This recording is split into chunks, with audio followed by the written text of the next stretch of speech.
Bases dropped on Soccer's morning show. Sorry for 906. I was looking at other things, and I admit that, it being a Monday and a really crappy weather Monday, we're kind of looking at other things. But, John, hear you there. It's a Reaction Monday here at SDH. We're going to be joined by some new friends starting in short order. And we're going to be joined by some folks who you're going to be hearing a lot of this season over at 92.9 The Game. And they're part and parcel to what you've been hearing so far early in the preseason. So we'll catch up with some new friends coming up here in just a little bit. Obviously, we are going to be discussing what happened yesterday. And for those of you that missed it, we did a watch along, and Maddie Cruz on the ones and twos and we kind of navigated our way through it. And thanks to everybody who was a part of the conversation yesterday. We'll go over the bid, and we'll go over what happened, who got what, who didn't get what, and we'll lay it all out for you. But once again, Atlanta reinforces that it is definitely part of the world soccer discussion. So a very, very cool moment yesterday that's going to happen over and over and over again in 2026. And it's going to be real cool when the planetary extravaganza comes to Atlanta that will include a semifinal. So that's also very, very cool in all of that. So we'll get into that. We'll get into Atlanta United and what happened with Memphis 901 on the weekend. Probably going to save like the in-depth analysis and stuff. We'll start talking about that tomorrow just because of all of the friends that we have coming up here in just a little bit. Hour number one will be our new friends. It'll be your thoughts about what happened this past weekend, 10 o'clock, our traditional visit from Bart Keeler from the Soccer for US POD. And I believe I'm going to have to yield some of my time to the discussion of the Grammys, which is fine because I know that that Maddie and Bart are Swifties. And apparently, from what I understand, she had to sell one of her, I think she has, like I said, I'm not the Swiftie in this. We might have to get more in-depth analysis in this in hour number two. She had to sell a private jet because it was too small. And what I mean by that is, her current boyfriend is 6'5", and it only holds folks that are 6'2", unless Mr. Kelsey needs to kind of squinch down and fit inside of a private jet. And the jet that she had apparently could not make the loop around the planet to be in Las Vegas in time because it only has, I think, a 4,750-mile run attached to it. So you had to get a bigger jet, and it had to be a little taller on the inside the fuselage. So it appears that Taylor Swift has sold a jet, and this is also to reinforce the fact that so she can make it from Japan to the Super Bowl. I don't know if we can say Super Bowl and get in trouble, but anyway, we just did. So we'll get into the Taylor Swift discussions, probably the Grammy discussions, and the bid discussions with Bart Keeler from the Soccer for US POD at 10 o'clock. 10:30 is our traditional run of Prem and Proper, where Drew Dickinson comes in. He wanted to talk a little about Kylian Mbappe and that situation, but Maddie will join us once again there for Prem and Proper, and we'll go over everything that happened in the Premier League this past weekend, finish with some news and notes, and see what kind of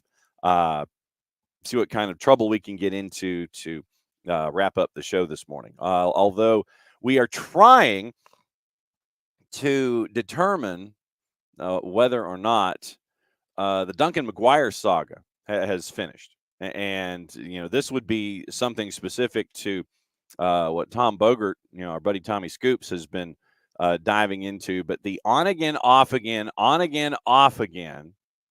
idea of Duncan McGuire and Blackburn looks like this is, we've discussed what's been going on initially. So this is, by the way, I guess this should be opening kickoff since I've kind of veered off target. But opening kickoff, once again, brought to us by our friends at Kickoff Coffee, kickoffcoffeeco.com. That's your QR code for those of you who are watching either on Twitch, on the YouTubes, or on the 280-character app. And once again, don't forget to use the code Soccer Down Here 15. You get 15% off your purchase. They in turn take 10%, reinvest it into youth initiatives and cool stuff that they have earmarked. Once again, our friends at Kickoff Coffee and kickoffcoffeeco.com. So, all right. So chaos involving, let's see if we can recap and do like a Cliff's Notes version of the Duncan McGuire saga. And yes, Dell, today is the man's 23rd birthday. Initially, Blackburn was interested in Duncan McGuire. They reach out to Orlando and say, hey, what about 4 plus 2.5? And so $4 million. Orlando's like, cool, plus another 2.5 in incentives. And then everything was cool. And they're like, yeah, okay, great, fine. It collapsed as he was flying over to sign the paperwork. So he's in the process of wanting to sign the contract and the paperwork, and the deal falls through for whatever reason. And the more evidence we have, it looks like it might be leaning toward Blackburn. So then they get everything squared away. They do the corny video where how about a slam dunk DUNC? And they do the corny video welcoming Duncan McGuire and all that kind of stuff. Then over the weekend, we find out that the transfer is once again on the verge of collapse. Blackburn made a clerical error with the registration and the paperwork. The club is appealing. Duncan McGuire is still there. He is still there, waiting to figure out an answer as to whether or not he'll be a Blackburnian person. They're expecting, meaning Blackburn, a verdict on the appeal of Duncan McGuire's registration error by tonight. Right now, it's 2 o'clock in the afternoon, Greenwich Mean Time. It'll determine whether or not the deal goes through. So today is his birthday. All of this silliness and ish that Blackburn, and we talked about legitimately how Blackburn is run, I think probably the best analogy I can come up with, by like the equivalent of the Tyson family over there in England, run by a joint called Vinkies. It's the Vinkies family. And I still cannot get through the image in my head when Blackburn was going to get relegated and folks actually smuggled live chickens into Ewood Park. That's what you're getting with Blackburn. And so apparently Blackburn is still trying to figure out a clerical error. Seriously. So Duncan McGuire is still in England limbo with Blackburn. So we've got that to look forward to this morning. So we'll see what happens. Yikes. Okay. Since one of our new friends has punched all of his stoplights a little early, we're not going to complain because this is fun. And starting today, and I don't have official music, and I probably should get some or some kind of a sounder, but we're bringing in some new friends, and you might know the group from the pre and the post that happens on 92.9 The Game and for Atlanta United. And so it is time to welcome in half of that equation. It's time to go to the ATL. Abe Gordon hanging out with us this morning. Good morning, Abe. Hey, how you doing, John? Happy to be here, man. Thanks for having me. Look forward to doing this each and every Monday. And there's going to be a ton of stuff to talk about. I'm pumped for the season. So let's get into it, brother. All right. So I don't have a coin with me because I washed clothes over the weekend, and the great feeling that you have when you pull the jeans out of the dryer, like on a day like this, you pull the jeans out of the dryer. Don't have my wallet, don't have any cash. So I'm going to flip. You can say got two topics. Either the bid yesterday when all of the announcements came through and Kevin Hart told the world that Atlanta was going to be a part of this discussion in 26, or we can go back to Atlanta United and Memphis 901. We'll probably talk about both, but what do you want to do batting leadoff? Yeah, let's start with the bid, man. I'm super excited about it. So let's fire away. Go for it. So from 30,000 feet, now that you've had time and a couple of meals to kind of let this ingest, what's your initial response? Yeah, so first off, I'm not surprised at all that they acquired a semifinal game. I knew they were ineligible for the finals, for the championship match. I kind of thought all along that there was this triumvirate of cities that were in the running for the semis and the finals. And I just felt the whole time that Atlanta was going to be getting a semifinal. I think what we've seen over the course of the last little more than half a decade and what Atlanta United has been in this city and what a soccer city this has become, it made sense that you would bring it here. A little bummed out that the U.S. men's national team is going to be the West Coast swing of things, but that does open up some interesting things for all of the group play matches. I mean, obviously we're a ways away, but I'm excited to see what cities and excuse me, what teams, what countries do eventually end up in Atlanta. It's such a melting pot here in the city that whoever it is, it may feel like a home game for both teams somehow. I mean, that's how crazy I do expect the crowds to be here in Atlanta. But yeah, I mean, look, the people who were in charge had done a great job. I look forward to seeing how the grass works at the Bends and a couple of other things like that. But I mean, to have the World Cup here. And the other thing is, it's not really just the World Cup. There's so many other tournaments that are coming to the United States. Obviously, we have Copa, you have Women's World Cup, stuff like that. Atlanta's going to be front and center with all of that stuff. So it is a great time to be not just an Atlanta United fan, but a soccer fan in general here in this great city. Yeah, with the training center on the south side, from what I understand, they're going to be training here, the U.S. men's national team, training here, and then you're going to have the send-off match. And I guess that's going to be at MBS, and that'll be the official test of the grass, and then they're going to go out west for matches 1 and 3. They're going to be at SoFi. And SoFi, I guess, decided they didn't want to invest the $300 million that Jera is to renovate Jera World and still not get a final. And then Lumen Field in Seattle is going to get the second match. So all the group stage stuff for the U.S. is going to be out on the West Coast to draw the late audience, East Coast time. Everybody's like, well, why are they going out west? And it took me about 25 seconds. I'm like, late prime time. I know how this is going to play. They're going to do late matches at SoFi and Lumen to draw that audience in an East Coast and West Coast prime time. It took me a second, but I am looking forward to seeing how this, and everybody was up in arms about, why are they going out west? TV audience, West Coast times. You want to keep that Eastern audience as long as humanly possible. Yeah, I also wonder if that was like kind of a closed eye handshake agreement. Like SoFi is not going to get a semifinal match, but what we will give you is a couple U.S. men's national teams. So Dallas, Atlanta, here you go. MetLife, here you go. SoFi here kind of by default is your third place prize. The U.S. men's national team for a pair of games. So it's going to be very interesting. I lived out in L.A. for a couple of years, so they got a great soccer fan base there as well. So it's certainly going to be rocking. There's no doubt about that. So, as a kid who was born in Lakewood at Lakewood General Hospital, where were you in Lipstick City? So I actually, so in LA, I kind of moved around a little bit. I lived like kind of by the La Brea Tar Pits my last year there. So that was a nice little area. I worked in Santa Monica, Venice Beach area. So, so you were up there in the northern section of town. I'm a South Bay kid. Yeah. I'm Orange County, man. I'm Angels. I'm not Dodgers. I'm Angels. I'm Kings. I'm Clippers, and I'm Chargers. No, I didn't go south of Marina Del Rey. That was kind of like my borderline right there. Let me see if I can remember all the places where the family lived out there. They currently live. They definitely live inland. So let me see.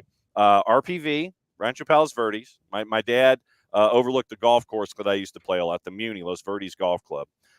Chatsworth, Buena Park, Stanton, and that's just off the top of my head. So now I'm right there with you, brother. You were up there in the 213. I was down in the 714. I see how this works. Yeah, it was fun. I liked my time out there, but I'm happy to be back here in Atlanta, where I was born, where I grew up, and where the teams that I'm a fan of reside. So yeah. What'd you think of the Meadowlands getting the final? Yeah, I mean, a lot of people are reacting in a lot of different ways. Like, obviously, the jokes about the quality of the turf are there, but let's not pretend that the finals or any of the games being led up to it are going to be playing on the same field that the Giants and Jets are on. I mean, from a physical standpoint, it's not going to be the same grass. I think we probably are going to upgrade a little bit for a couple week stretch there. It makes sense. I mean, that is like the biggest city in our country. It's kind of obviously like kind of a landmark sort of thing. So I get why Dallas was thought to be a favorite because of the stadium, but I just felt like it was more than just the qualities of what Jerry World can provide. I think ultimately it was probably the right call, but I can understand why people might be a little hesitant and even scared to an extent. That I mean, saw a tweet.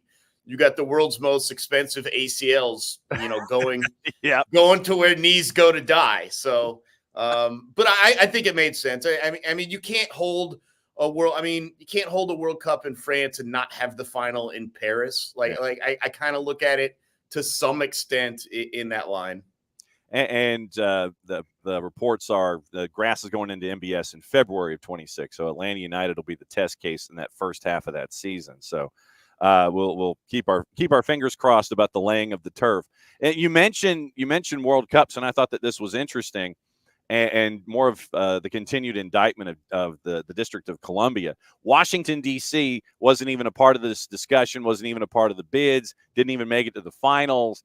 I mean, it's Audi Field and raccoons and everything at RFK. And you're in technological centers in the center of the business universes. But like you said, it's in France. You got to have it in Paris. D.C., nowhere to be found in any of this. And I think that's an indictment on them as well. Yeah, I actually lived in DC for about 6 years, and so I know the layout of that city quite well also. And I think it's no surprise, like the qualities of the stadium there don't even come close to what you need for something of this event. I think they made them. It was good for them to get away from RFK, but FedEx Field, RFK, even Audi Stadium, either they're too small or they're not a good enough quality of a facility. So and they're falling down on top of you, and the sight lines are yeah. bad. Yeah, the only redeeming facility out there to an extent is Nationals Park, and even that they screwed up quite to a major level. But it's weird because of what DC is just in terms of the meaning of this country. But in terms of a soccer base, in terms of the facilities, they weren't even close. I mean, they were, and forget the other aspects of trying to move around that city, stuff like that. It's going to be much easier to move around here in Atlanta than it would be up there. Oh, and from your lips to everyone's ears about improving public transportation and everything getting into 26. Before you go, and this will be the time slot that you and Garrett Chapman will be crashing the party every Monday from like 9:15 to 9:30-ish, somewhere in there. Atlanta United, Memphis 901 was up in Athens. It was a full house of 4,500. And once again, now that you've had a little bit of another extra day to kind of sit there and ingest what happened, other than everybody came out fairly healthy, as far as we know, takeaways from Atlanta United's second preseason match. Yeah, I mean, you nailed the most important part of this, which is everyone will be heading into the third preseason match, and then hopefully the fourth, the fifth, and then eventually into the season opener.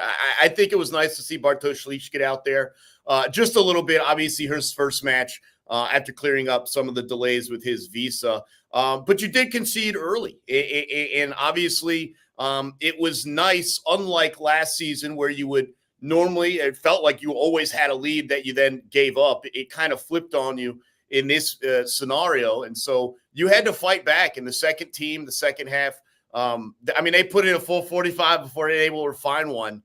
And so it was nice to see them stay engaged and get after it. That being said, there was some sloppiness that needs to be cleared up. But, hey, that's why these are preseason matches. I think you've got situations where guys are still figuring it out. And then the obvious is you don't have your best player right now. He's over there tearing up every other U23 in the world, or at least in South America at the moment. So It'll be nice when we do get Thiago Almada back and can welcome him back into the flow. But, man, I'll tell you what, there's a lot of things that I'm seeing that have me excited. And not even like just right now, like going back to the match against Birmingham Legion, like Ashton Gordon flashes a couple times in this match, the first one, and then he signs the contract. And it's not going to impact the team this year, but like the idea that you have that moving forward gets me excited. And then obviously, bringing back what I think is a team that is primed for a top 4 spot. I'm really optimistic about the season this year. I just think a lot of things are lining up in their favor based on how they finished the year last year. And then the other interesting thing here, John, is you don't get this much often in soccer or really any other sport, but like a true positional battle with the goalies there, with Goose and with Cohen. And I don't know if the team has a preference either. I don't know how much the fan bases have a preference. It's odd to see like a legitimate equal footing battle play itself out. And obviously, Cohen gives up the one early. I don't think there was much anyone could do about that, him or Goose. Couldn't have mattered who was in there. But it's going to be interesting to follow that throughout the preseason, and that's got me excited because you don't really get one that is a literal toss-up coin flip going in. So to have that is really got me invested in these preseason, especially as they head down to Tampa for a trio of matches. No doubt. And you've got the matches in Tampa the 7th and the 10th before the one behind closed doors in Fort Lauderdale against Sporting Kansas City to wrap things up. But to your point about what's going on between the sticks, because of all of these competitions that you're going to be in, Leagues Cup, you're going to be in Open Cup, you're going to be in regular season. In a perfect world, you're talking – 34? I mean, you're talking north of 40 matches. And so, if you get playoffs and all that kind of stuff, you're looking 45, 50 matches down the line. You need to have a 1 and a 1A. And I think Atlanta United has definitely solidified that idea just because of all the different elements of the schedule this year.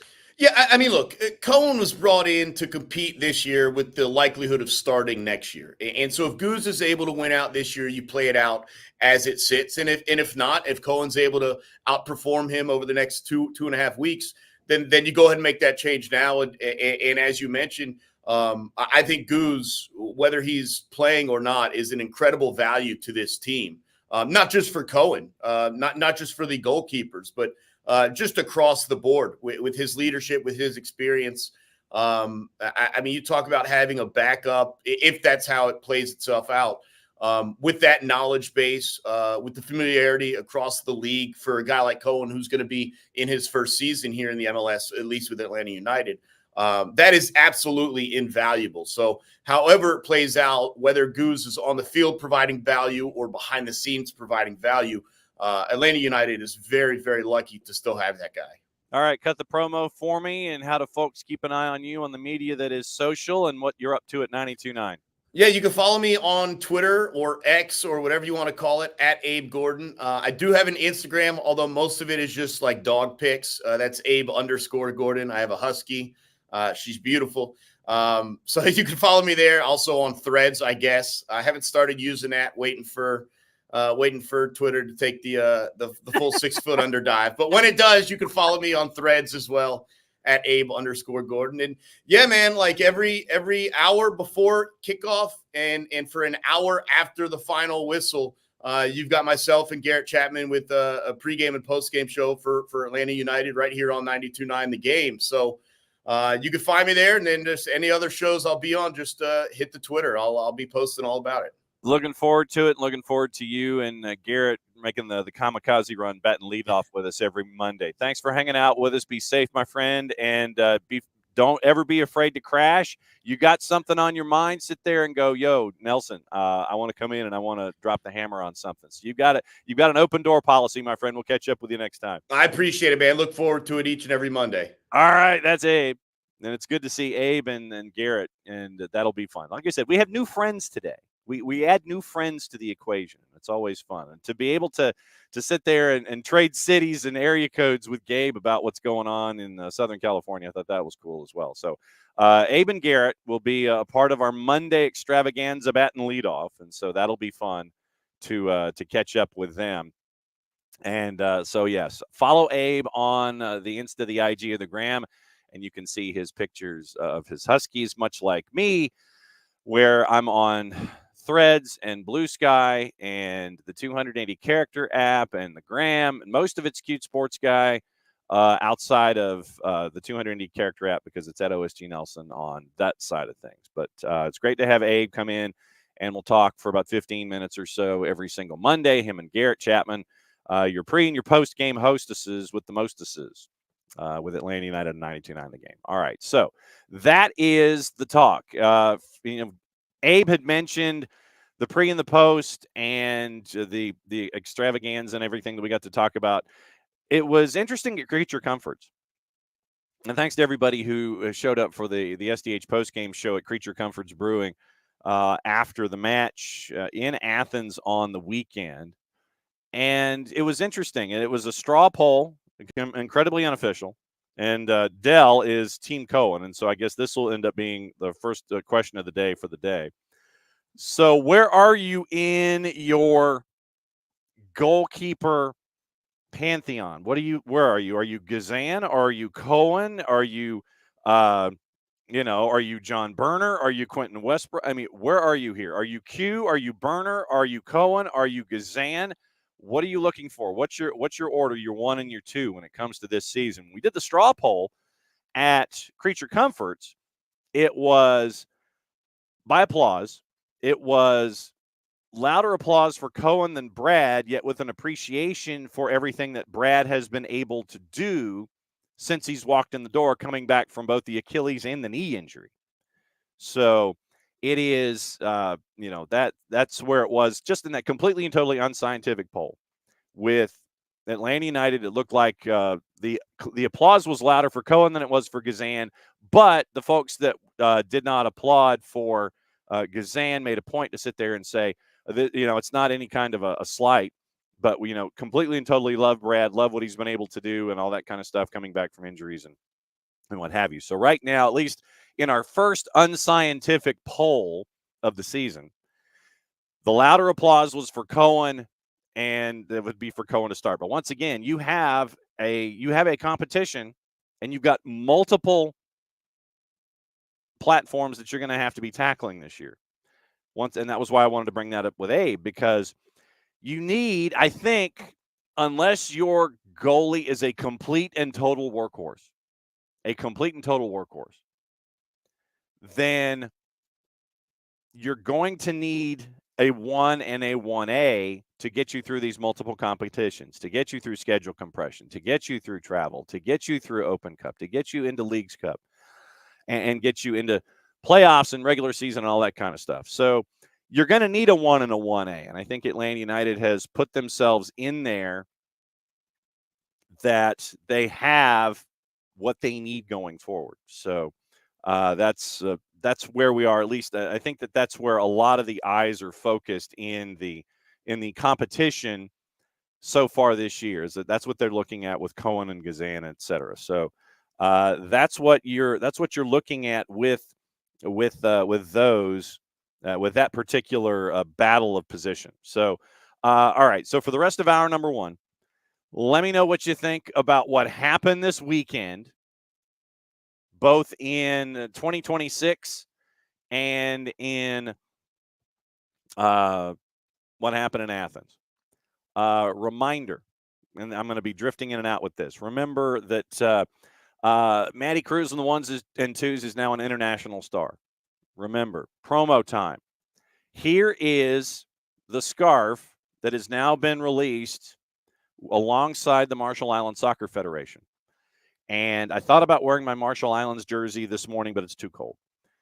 This is the scarf. You might have seen it on the Marshall Islands site, and it's out, and we'll repost it on our social media as the day goes along. But once again, here's the SDH fundraiser to help out the Marshall Islands Soccer Federation.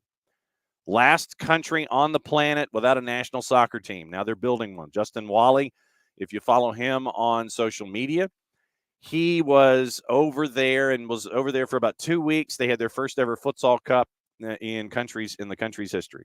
And so he's been there. It's been a great source of video and pictures and all of that stuff. So that is our fundraiser to help out the Marshall Islands. It's $32 US.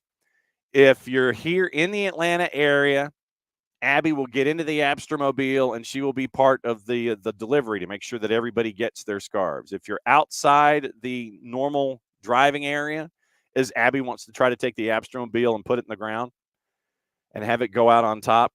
If you're outside the Atlanta area, you can DM us, you can Venmo, and let us know. It's 32 plus shipping, so probably like 37 by the time you're done. But once again, proceeds go to the Marshall Islands. They're trying to do some activities later in the calendar year, using it as a perpetual fundraiser.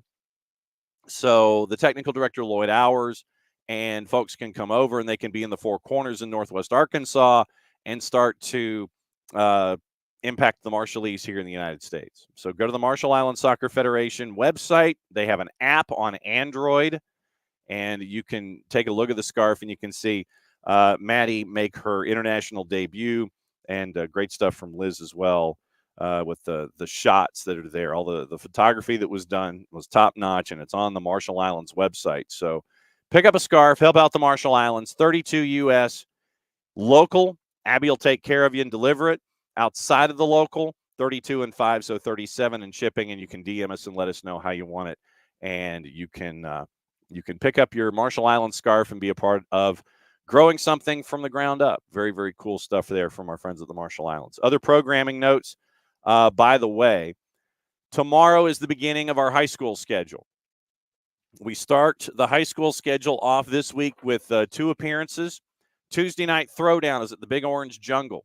It's a doubleheader. It is Peachtree Ridge and Parkview, and that'll be on the network for the girls' game and the boys' game. And that'll be late afternoon, 2 separate broadcasts. Once again, girls' game happens. I'll be on the call for that.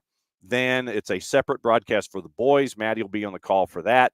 It'll be great to catch up with our friends over at Parkview as they kick off their season against Peachtree Ridge. Now, Friday, we are at River Ridge, Roswell and River Ridge. Maddie will have the call on the girls' side because she got to catch up with head coach Mary Deasing for Roswell. And also we'll catch up with our friends at River Ridge by being there again. Last time we were there, it was during the playoffs against Sprayberry. So Roswell, River Ridge on Friday, that doubleheader. Doubleheader tomorrow, afternoon and evening. And it is Peachtree Ridge and Parkview, and that kicks off our high school schedule. And it is going to be a sprint through April. Games on Tuesdays and Fridays. And there might even be some specials in between, like an occasional Wednesday or a Thursday game, depending on matchups, because we got some really cool matchups coming up. There's going to be Dalton, Johnson, Gainesville, McIntosh, Chambly. Looking forward to having them on the schedule. We're going to be doing some road trips this year, going to Perry and catching up with our friends down there.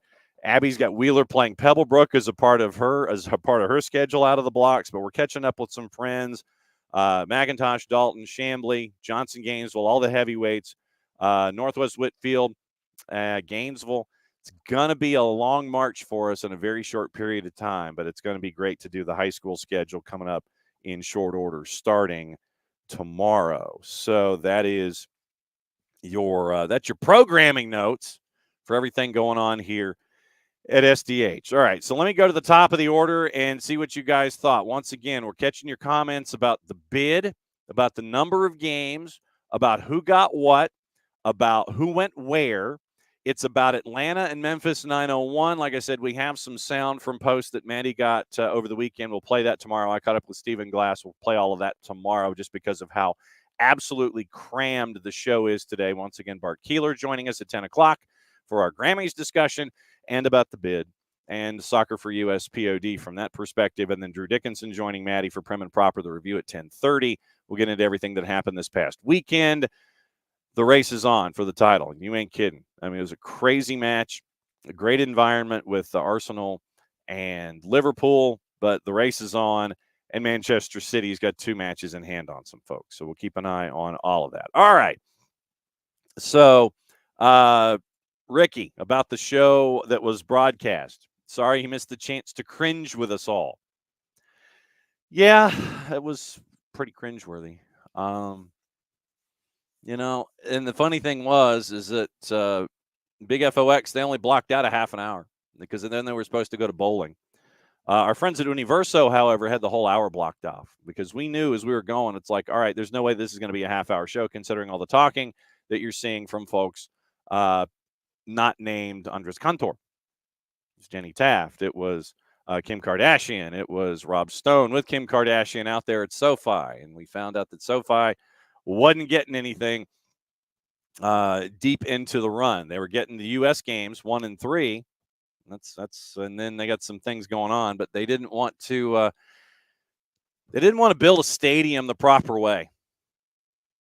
So I don't know what they're going to do. It might be, wink, wink, nudge, nudge, kind of like a Yankee Stadium kind of deal where, oh, it's legal. Wink, wink. They might try to shoehorn it in there. You won't have a whole lot of room. They'll take out some of the private suites maybe or some of the boxes. But SoFi got exposed for not having something that could be like an actual stadium, multi-sport, kind of like another facility that we all know about. Morning, Alex. Morning, Ricky. Morning, Nix. Glad you're here. Morning, Dell. Ricky with the public service. Volunteer.fifa.com. And also Maddie has also gotten into the ticket. The ticket link apparently at FIFA.com was busted, so she went in through like individual cities to get her ticket follow figured out. So go to your individual cities and do that. Don't go through FIFA.com and figure that out. Morning, Harry. Good to have everybody here. Yes, and this, by the way, happy birthday to the Grand Exalted Poobah and program director here at SDH. It's Long Shoe's birthday. He's 29. And I could not have been happier for Jason yesterday because of everything that he has been a part of, every ounce of energy that he has ingested into the sport here in this city. To be able to sit here and say that you're going to have all of these events happen at Mercedes-Benz Stadium. You're probably going to be a part of the Club World Cup in 25. You're going to be a great part of the world coming to this hemisphere in 26. Probably going to have the Women's World Cup here in 27. The National Training Center is going to be here. You are the home of U.S. soccer. And for someone like Jason, who has invested as much as he has into the sport, for him to be able to experience a day like yesterday and anticipate that coming to this part of the world, I could not have been more pleased to have something like that happen with Jason yesterday, getting the announcement and everything. So Ricky should be just as much, if not more, discussion as the night Killer Mike had. Well, yeah, 3 Grammys, and he was taken out of the building. I said, well, that probably will come up in the discussion at the top of the hour with Drew and Maddie as we go through things. Morning, OG. Atlanta will be the best host city. And Ricky Ricardo, facts. I got to get that drop. Yes, more range, Michael. Absolutely. Ricky. He needs a comunicado oficial. His art can't take much more of the Mbappe tease. Basically, it has to do with him going to Real and apparently taking less. So Drew wanted to get into that. We'll get into that around 10:30. Morning, Joe. Glad to have you in this morning. And morning, Abby. I don't know. When it comes to these mega events, I don't know what we can say because if they're trademarked, I don't want to get us into any trouble. Because we've got a big 3.5 years coming, and I don't want to get us taken off the air. So that's why I will always say Roman numeral classic when it comes to the Super Bowl. The hemispheric and planetary extravaganzas, just so we don't get in trouble with our friends at FIFA. And how about that? How about that khaki outfit he was wearing yesterday? White dress shirt, khaki suit, matching hoodie, zip-up hoodie yesterday. So certain media outlets, they don't and can't. But the thing is, Ricky, we're on more than just Twitch, and so I don't want us to get blocked out or anything like that. Yes, Dell USA all day. We'll keep getting into that. Abby, I don't know, and it will be interesting now because it was between Dallas and Atlanta. Now that Atlanta and Dallas both have deep runs, but Dallas didn't get a final. Atlanta's ready for it. All you got to do is empty out the World Congress Center and you're good to go. I mean, VAR is in Atlanta for Major League Soccer. So it makes too much sense for the media center to be here. Our plans, I can tell you that we will be doing stuff both here and in Dallas. We have a studio space in Dallas that we will be probably getting some good work out of over the next couple of years. And for the college football side of things, it's where one of our friends is based. So we'll be here. We'll be in Dallas over the next couple of years, and we'll see what's going on. Yeah, IBC. We don't know where that's going to be. Yeah, Ricky. It was reported in the Athletic. Thank you for that. Yes, the discussion about raccoons. Kefsey about Atlanta and Memphis 901. Armas was good again, and Jamal knows how to press from the front. Yeah, I'm really impressed with Javier Armas. The super draft pick out of Oregon State, really impressed with Armas. Really, really, really impressed with Armas, especially in that second 45. Great at set pieces, great with weight, and all of those things that you would be anticipating when it comes to just being that centerpiece, being that fulcrum, and seeing him in the second 45 again, showing up very, very well. It'll be interesting to see how he continues to develop with Atlanta United too. Hey, if he keeps it up, he might even be sitting on the bench a little more often than we might have originally anticipated if he keeps this up. Great to see, as Abe said, great to see Bart Sleesh, the Polish Hammer, getting his first couple of minutes. Great to see Noah Cobb at the back. Brooks Lennon was causing a lot of trouble down the right-hand side, and it was we talked about it, and for those of you that might have missed the show from Creature Comforts, it's up on the network, so I would recommend catching up with that. And you look at what we saw there, and it was really interesting that with Memphis 901 and our buddy Marlon, that Atlanta United saw something on tape. And they were going after Tyler Borzak. They were going after Noe Meza had to be pulled with a muscle injury. But they saw something down the right-hand side. They're the attacking right with chasing after Marlon, chasing after Tyler Borzak. They saw something there. Zachary Duncan, who I don't know how he stayed in the match, with considering everything that he got involved in. But they saw something. Brooks Lennon was very, very active on the right-hand side. You saw Sleesh active on the right-hand side. When you saw there was a flip in the first 45 involving Saba and Shande Silva. And when they flipped Saba to the left-hand side, brought Shande Silva over to the right-hand side once again, they were seeing stuff down that attacking right, and they were getting a lot of space and a lot of room. So it was really interesting to see that develop as well when it came to what we were seeing with Atlanta United. But yeah, Brooks Lennon looked great. Gigi wasn't taking any ish. Great to see Bart Sleesh out there. Once again, great to see Noah Cobb out there working as a center back, not intimidated by his surroundings. He hasn't been ever since he started playing up against guys twice his age in USL Championship at the age of 15. And that second unit, the younger guys, continue to be impressed with that. Armas, once again, is making noise. Luke Brennan making noise. No real surprise in all of that stuff. So welcome your comments when it comes to Atlanta and Memphis. Probably we'll be discussing that. Nicholas Firmino again, but we'll hear from some of the particulars tomorrow early on in the show, considering how stacked we are, how completely and totally stacked we are with the show. And that's never a bad thing. When your show is stacked, that's never bad.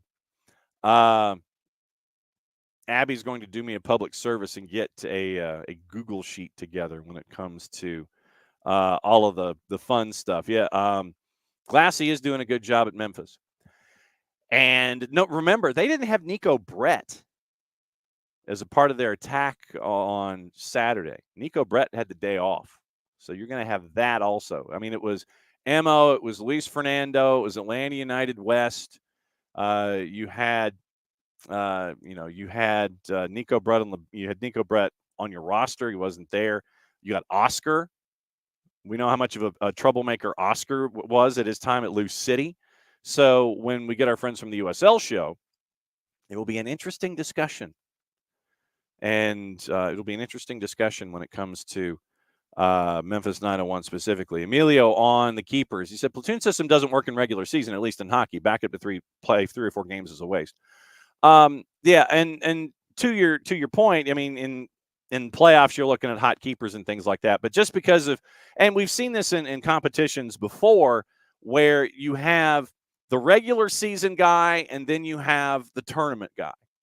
So you would have, say, your number one keeper. He'll be your regular season guy, games that matter, classify that however you want. And then your 1A, he would be the guy that's there in cups, your cup tournaments and things like that. So you would see, like, say, Manchester City. Manchester City would have Ortega and their third keeper be the guy who would be a part of their cup runs. Whereas, you have Ederson as your number one. He's your regular season guy. He's your Champions League guy. But for cups, you'd have Ortega and everybody else make your run. So that's what you're staring at, where you'd have your 1 and your 1A here domestically. Abby, I'd love a day where everybody drops in at once. When we get closer to the regular season, we'll see if we can get our buddy John Schuster in here to talk about Minnesota United. Congrats to Shuey winning the national competition the other day. And so they are national champs once again. Michael Head is Team Cohen, unless Goose has discovered the fountain of youth. Emilio, he's not more, I would disagree. Emilio says he's become more of a whiner than a leader. He's always been a leader. I've never seen whining. Abby, still not choosing, need to see more. Abby, Brad seemed more vocal on Saturday, but also sitting on that side, unsure. Cohen was very vocal. Oh boy, he was very vocal. You could hear him. We were up we'd open the windows to the press box, and it was Tyler Pilgrim from Scarves and Spikes, and it was Maddie, and it was me, and Doug Robertson of the AJC was a little further down. We had the windows open, and you could hear him. You could hear Josh Cohen. Oh, my God, you could hear Josh Cohen. He was, how do we say, quite vocal, how we say.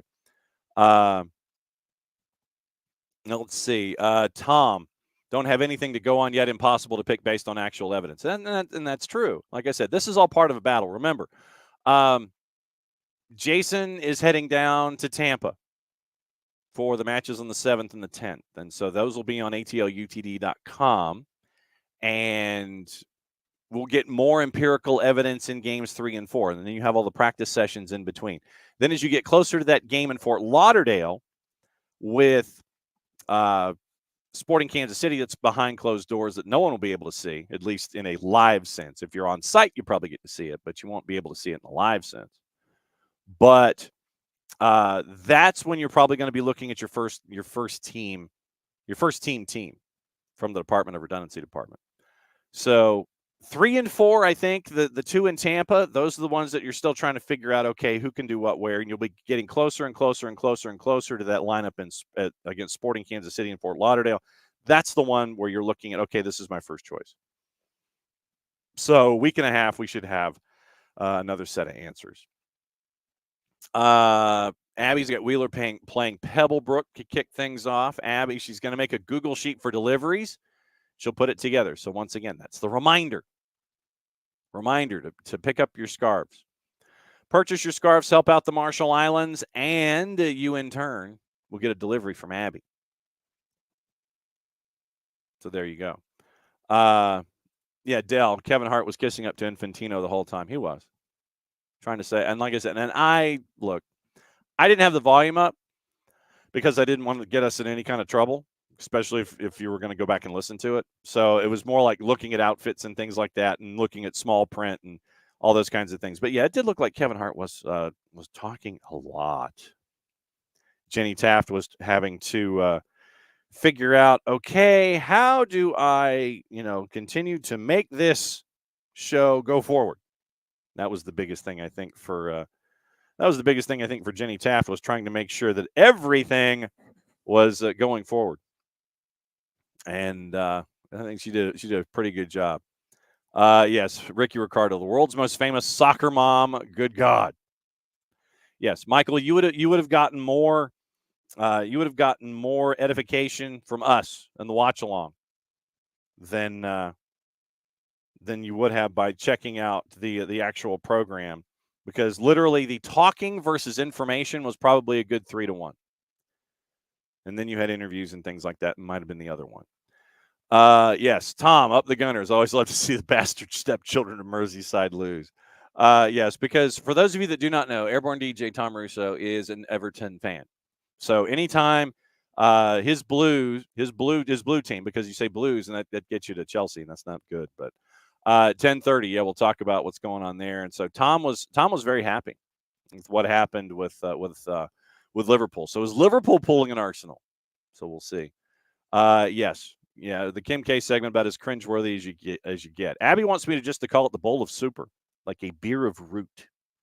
So, but then I'd have to do it kind of like Vince Dooley. That's a bowl of super, absolutely super. We'll probably have to do something like that. Yes, YouTube X or whatever. Okay, I'm good.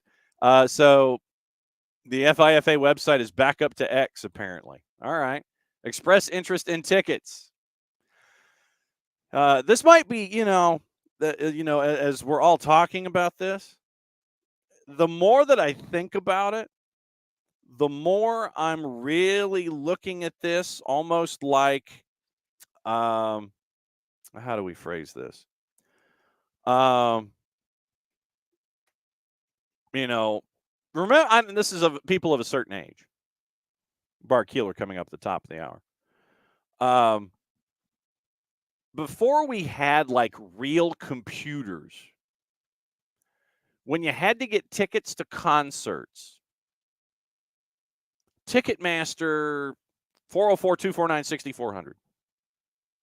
Tickets for the big ticket items would go on sale, and you'd have to be like right there at 10 o'clock, and 10 o'clock or 9 o'clock on a Saturday morning. Like, hey, U2's coming to town. All right, so 404-249-6400. And you gotta dial it up. You gotta sit there and you're hitting redial on your phone and trying to make sure that you can get your tickets to the U2 show in Atlanta. So basically, if you were in Atlanta, you called 404-249-6400. You'd get into Ticketmaster. You try to get into their switchboard. You try to get the tickets.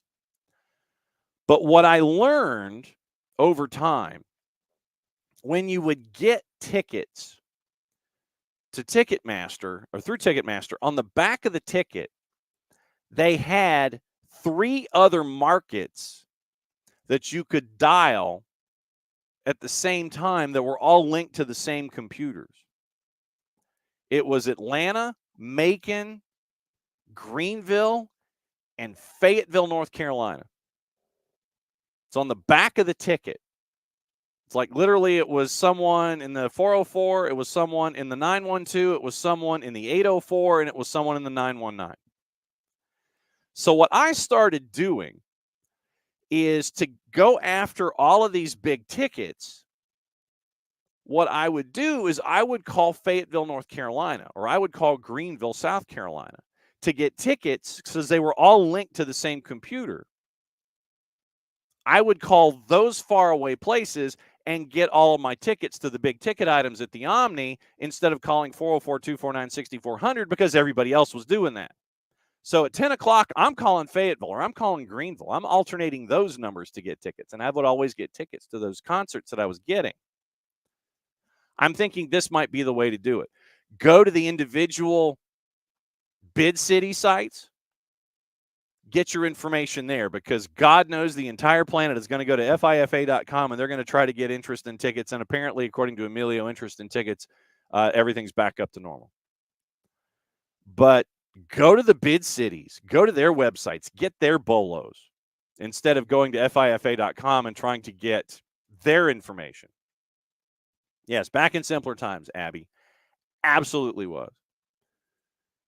All with the new hotels being built within walking distance of the Benz. How about that one that's across the Home Depot backyard where like you get in prices $225, Signia or whatever it is, that new hotel, $225 to get in the door. And Dallas didn't get and Dallas also didn't get a semi because, once again, they'll have everybody there, and everybody will go, and they're going to raise the field 12 feet. And like I said, it's going to look like the Memorial Auditorium at Vanderbilt. You're going to have people below the sight lines, or you're going to have tarps, and you're going to not have as many people in the building, but you'll have, maybe 100,000.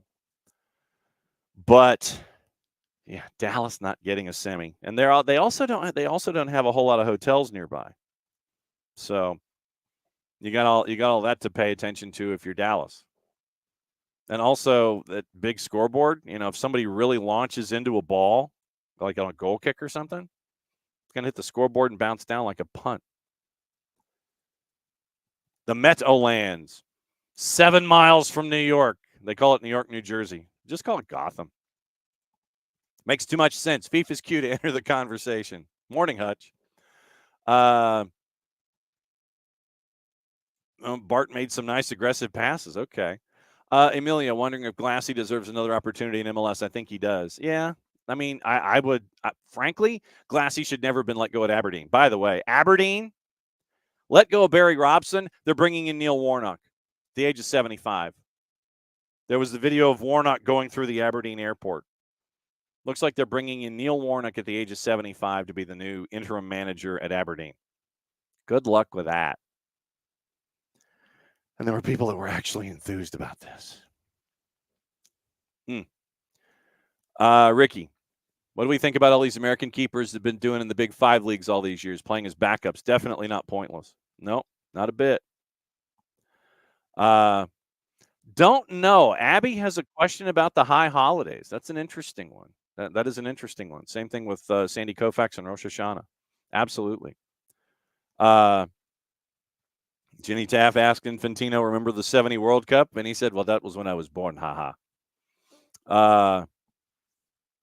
Let's see. Yeah, Tom, I know you're the original. Okay. So I don't want to get Chelsea people angry, and I don't want to get other folks angry. Okay. So I ain't going to no FIFA. I ain't going to no FIFA app. Yeah. Dell, who's got a spare room in 2026? Definitely. All right, so we'll be getting into all these other things. Once again, let everybody know what you're thinking about 26. Let everybody know what you're thinking about what happened this weekend.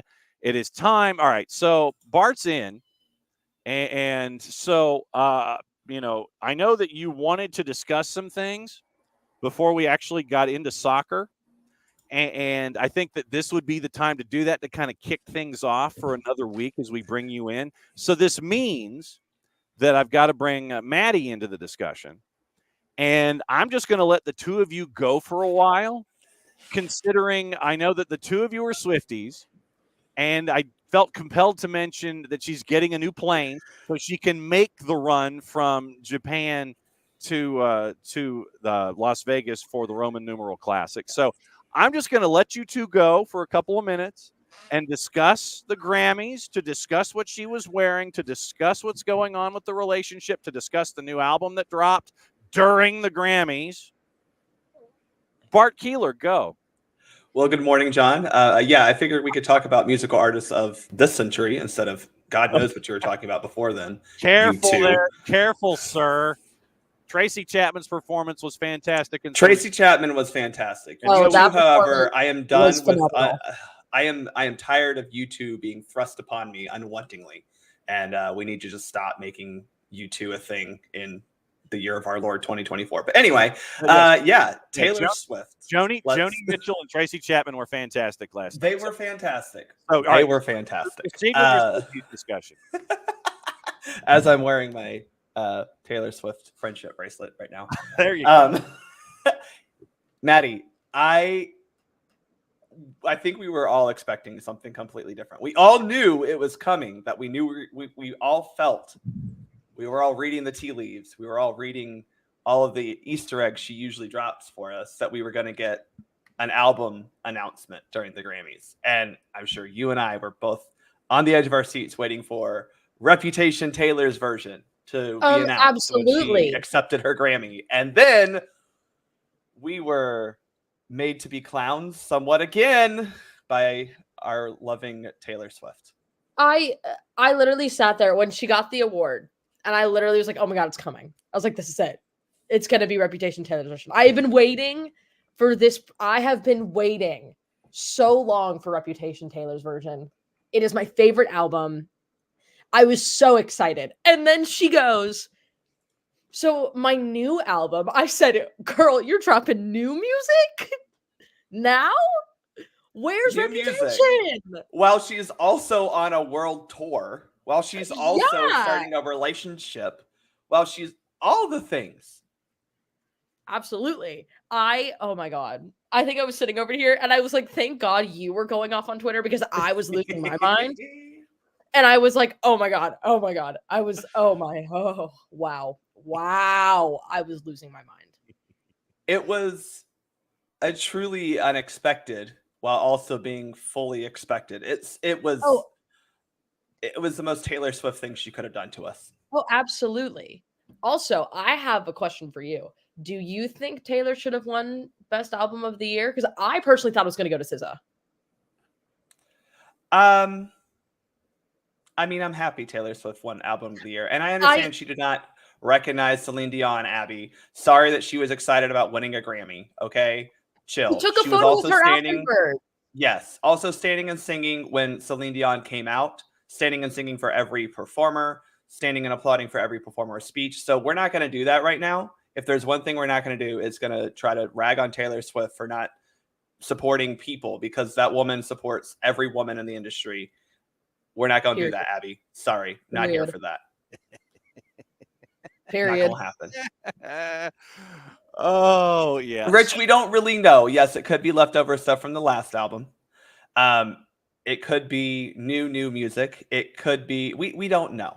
We don't know. She has lyrics already written that she put out with the announcement. So that was a teaser for all of us. It sounds a little folklorish, but we're not sure. There were folks that were trying to break down the computer program and try to figure out the lyrics and the look at the wording inside of how the computer language was all laid out for this thing, trying to decipher what the hell was going on. Listen, if there is one thing that I am like fully convinced of, is that in the future, if anything were to go arise, I think the Swifties, they're gonna come up and like just like do this like coding shit, and like they're gonna go crazy. There's the stuff that they are able to do. I'm a Swiftie, but I'm like, the stuff that they come up with, I'm like, whoa, how did you come up with that?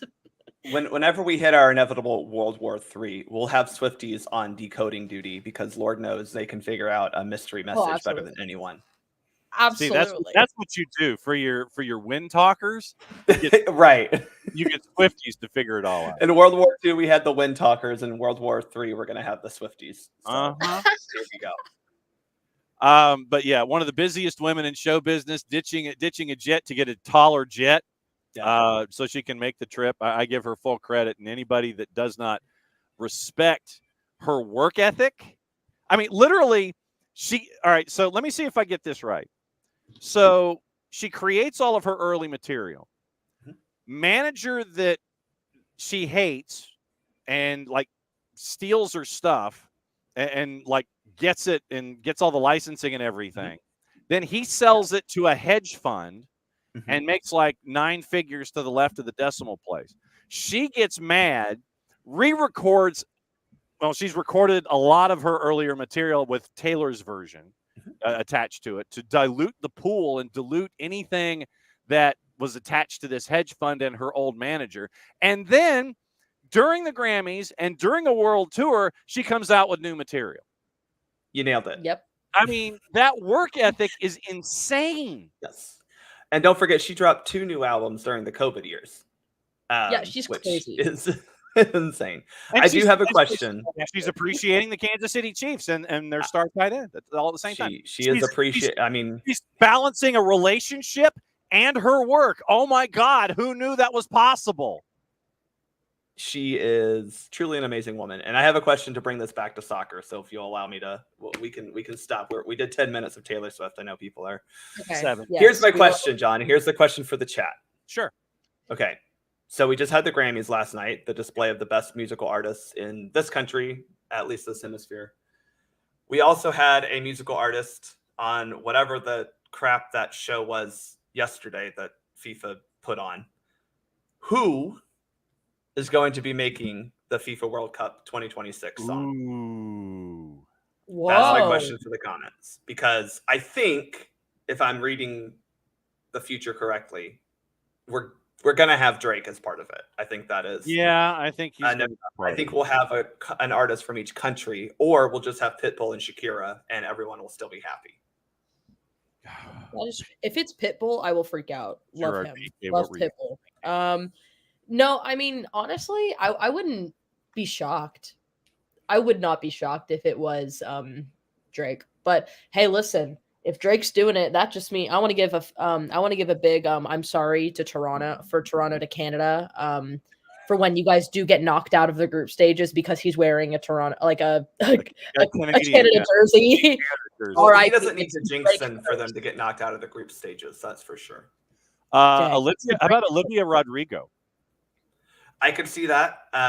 There's a lot of calls for Bad Bunny, which I fully understand. Oh. My only trepidation with that would be, that could be he is Puerto Rican, and I assume that they'll try to get a Spanish-speaking artist from Mexico. Oh, okay. That would make sense. My shout would be Becky G. Okay. But I don't know if she wants to do stuff with soccer after, she was spurned and scorned by U.S. soccer player who has not been very good since that relationship ended. You do that. That's what happened. Yeah, talk about fumbling the bag. Carol G is a good shout, winning the Grammy last night from Colombia. Mm-hmm. So right. I do think Bad Bunny is a good shout because he is he is obviously American, but I'm assuming that they'll get a mainstream. I don't know how FIFA's going to do this. We'll see. All right. I just assume they'll have one from each country. It'll be fun. Yeah, you figure something like that's going to go down. All right. The watch along that we had yesterday was probably better than the program that FIFA put out. And Atlanta ends up with 5 group stage matches, one in the round of 32, one in the round of 16, and a semi to go along with Jerry World getting a semi. Your final goes to the Swamps of Jersey, goes to Gotham. Third place match is going to be going to Hard Rock, or I imagine Hard Rock because the new stadium obviously would be smaller and such. What do you think about Atlanta getting 8 matches out of the entire tournament?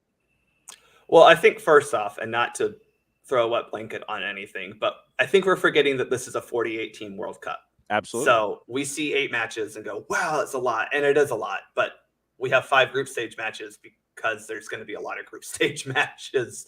But I think it's really impressive that Atlanta is getting both the round of 32 and round of 16 match ahead of the semifinal. There are some stadiums that aren't getting that. Guadalajara doesn't have anything after its 4 group matches. So I think to see Atlanta getting priority in a lot of scheduling here is fantastic, on top of the semifinal, which truly does kind of, to me, show where Atlanta is, not only in the, the sphere of what great American cities can be, but also where we sit within, world soccer views. I think there's been a lot of chatter about the city of Atlanta being, quote, prepared for this. And let's be real honest, y'all. Atlanta is more prepared and better prepared than just about most of the host cities that we're going to have in this country. You're telling me Kansas City is prepared? And considering Houston is prepared? Dallas? How are they going to get people to Arlington, John? How? Yeah. We have everything you need. We have the world's busiest airport with a freaking train, a public transit line that goes from the airport to the stadium. What more do you want? Phoenix has, I don't know, camels or whatever you have to ride to get to the freaking Glendale. I'm not quite sure. No. How are you going to get people from Boston to Foxborough? That's the thing. It's like literally the airport, Logan and Providence Airport are going to be very, very busy because they're the bread, with Foxborough being the meat and the sandwich. Literally, you got to travel an hour each way to get to Foxborough from either Providence or Boston. I mean, and when you look at who got the final, obviously a lot of people expected Dallas because of the big stadium. But no, I'm not going to hedge this with an apology. Dallas, you ain't worthy of a World Cup final. What in the world does your city do that is worthy of a World Cup final? Just because you're Texas, y'all ain't that special. Y'all ain't special just because you have a little academy thing that you think produces good soccer talent. That that doesn't you ain't done jack squat on the American soccer stage. Let alone your city is not cool. Get out of here. You thought you were gonna get that over LA and New York, New Jersey? What? What was going through especially, not to get political, especially with what the crap y'all are trying to pull right now with a border with another country hosting this dadgum tournament. Like, y'all need a reality check. Y'all need to welcome yourselves to the 21st century. Dallas is nowhere near the level that LA or New York, New Jersey is. And I'm sorry if you thought that Dallas was going to get that just because you had a pretty little shiny stadium that holds a lot of people. You're insane. FIFA was not going to miss an opportunity to put the final in New York or LA. I'm sorry. And let alone, it's not Dallas, it's freaking Arlington, okay? Which, as you pointed out earlier, John, where are the hotels? How are you going to get people there? At least with the Meadowlands, you have an actual way to get to the stadium without needing a car. Is it complicated? Sure. But you can get there. And I think it is absolutely hilarious that, I mean, listen, this is an allegory for a lot of the political things going on in this world where, Texas somehow thinks that they are so important that they can do this when the reality is, no, you're not. Humble yourselves, Texas. Matthew McConaughey ain't that special. All right. So, and the other element in this, with it being a planetary extravaganza in the summer, meaning that like it's actually in the time frame that it normally is supposed to be in June and July, and not flipped so it could be in a country that decided to shell out $11 gazillion just to make sure. No, John, it's because of the air conditioning units that they want. That didn't work. Oh, yeah, no. they couldn't make the fake air conditioned clouds work, and that's why we had to flip. As if that was ever going to happen. They should have just borrowed the Russian weather machine that they used during the Moscow Olympics in 1980. Then they would have been okay. I want to say 39 of the total matches are in climate-controlled surroundings. And I think that speaks on two fronts. One, the bid committee wanted, you were going to have the schedule be the normal schedule, the summer schedule. And you're in climate-controlled surroundings in SoFi, in Houston, in Dallas, in Atlanta, and so in all of those markets, you're getting climate controlled games to where you're not having to take hydration breaks like you're looking at in AFCON, which is they're playing in 30-degree weather and matching humidity, and I mean that in centigrade, and that's not good. So especially when you look at like quarterfinals, right? LA, Kansas City, Miami, Boston. So LA and Miami have, they have a roof, at least in Miami. That's going to help. Who knows what they might actually develop by then. But I think you're right that the bid committee looked at all the stadiums and said, climate control is key for a number of reasons. I also think that's a trend we're going to see in world soccer as we keep going. You saw what Real Madrid just did with the Bernabeu, what Barcelona is going to do with Camp Nou. I think Everton has, maybe their stadium is, definitely more covered than the old one. Bramley Moore Dodge gets completed is a little more covered. Yeah. So I think that is something that you have that in Germany with Schalke. I think this is a trend you'll see Ajax, there are PSV. There are plenty of stadiums around the world. Stadia, whatever you want to say. I'm Latin. 2 years of Latin in high school and 2 semesters in Latin. So Stadia around the world have figured out that the ability to close a roof is beneficial. And, obviously we're going to have some surface changes here in Atlanta, Dallas, Houston, all those. But I think the roof closing ability or the roof ability in general is just a big proponent of these particular stadiums getting some, more matches than others. Even Vancouver. I also feel like, too, it brings the question, like, if you have those stadiums that don't have the climate control, you're having to have that stoppage time. You're having to have those breaks. And sometimes if you have like a lightning delay, that can delay the entire system of the television where it's going to go.